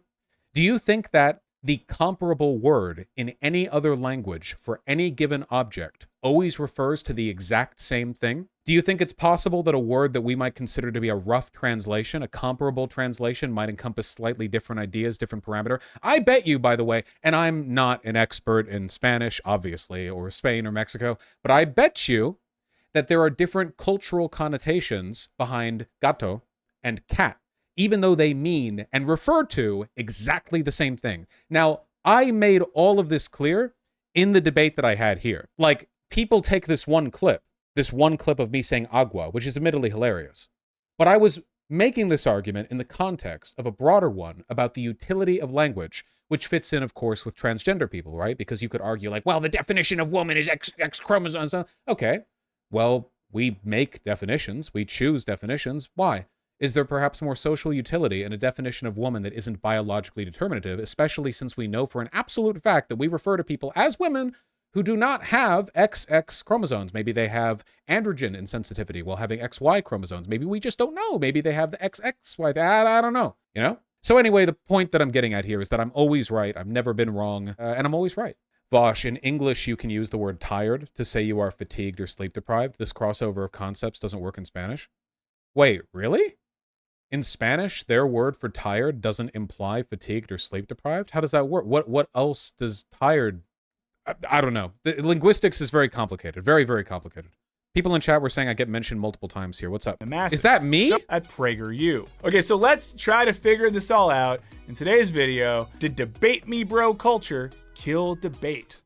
Okay, before we dive. Well, that was me, but my words weren't really used there. And I like hearing myself talk. Was this from my convo? Desire for these qualities, conversely, makes them far less receptive to any challenges to their points of view, which is sort of the whole point of debates in the first place, right? You should change your mind, already right or true. While online debates aren't inherently bad, the culture surrounding them is pretty toxic and doesn't promote greater learning or introspection as much as an increase in blood pressure. I agree with that completely, by the way. I mean, we literally just did that. The online debate can be good at getting dunks in, and it can be good for like entertainment or whatever. And sometimes it can be good for explaining a concept. But I mean, let me put it this way, right? I talked to this dude for like 2 hours, and a lot of people seemed really confused about how I was describing the social utility value of language. But I just described it in 5 minutes, and I think everyone watching gets it, right? The whole point, you know, is it's a lot easier to describe in a non-combative environment. Debates aren't really about learning, they're about power. And there are debates where learning can happen. Don't get me wrong. I don't think that every debate has to be like an online debate, bro, bad faith, whatever. At least I hope not. I hope there's more to life than that. You know, it does get a little tiring sometimes. Oh, did he just say the point of debate is to change the mind of your opponent? Did he say that? That's not true. Commit us to expanding our thinking to encompass what's right or true, but rather to double down on how we argue that our thinking is already right or true. While online debates aren't inherently bad, the culture surrounding them is pretty toxic and doesn't promote greater learning or introspection as much as an increase in blood pressure. Now, part of the problem... It kind of said that. It kind of said that. Yeah, changing a person's mind by debating them is not only difficult, it's like scientifically found to be difficult. Like research on interpersonal interactions through disagreement have shown that debate is incredibly bad at like changing people's minds. You can do it, and usually it's because you know a person well enough that you can appeal to your respective emotional bond. But for the most part, it's about playing games with the audience. It's about looking good to a broader community. But that's my thing, right? Like, not every person watching this right now has an audience for which to debate. And I still think that learning to debate is valuable. It helps you communicate and express yourself, and those are really important skills. What do you think are the negative consequences of online debate that should be talked about? Well, the debate bro thing is to an extent a thing. Well, I would say that the ultimate like incarnation of the problem with online debate is actually Destiny.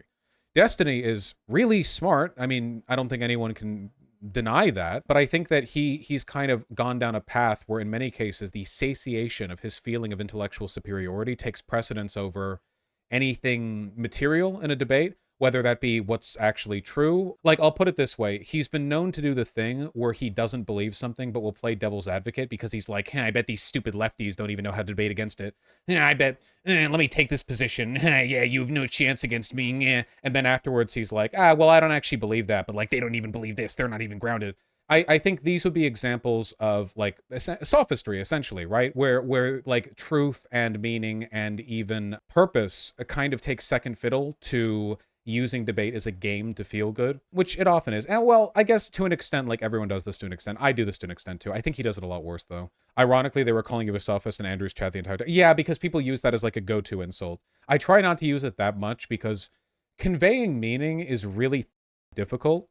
And I think that even very good faith, very intelligent people will still sometimes kind of like get caught in the weeds or in an effort to defend themselves or their ego, or they'll like realize that on a point they like slipped up a little, so they're like, blah, blah, blah, you know. I think that every human does that. Like, you have to have incredible willpower to not do that. So I think it varies. It varies. Do you think you could have done better in that debate, Vaush? That's like, I mean, that's like asking me if I could have done better in like naked mud wrestling. I don't know what better means. I don't know what we're trying to maximize for.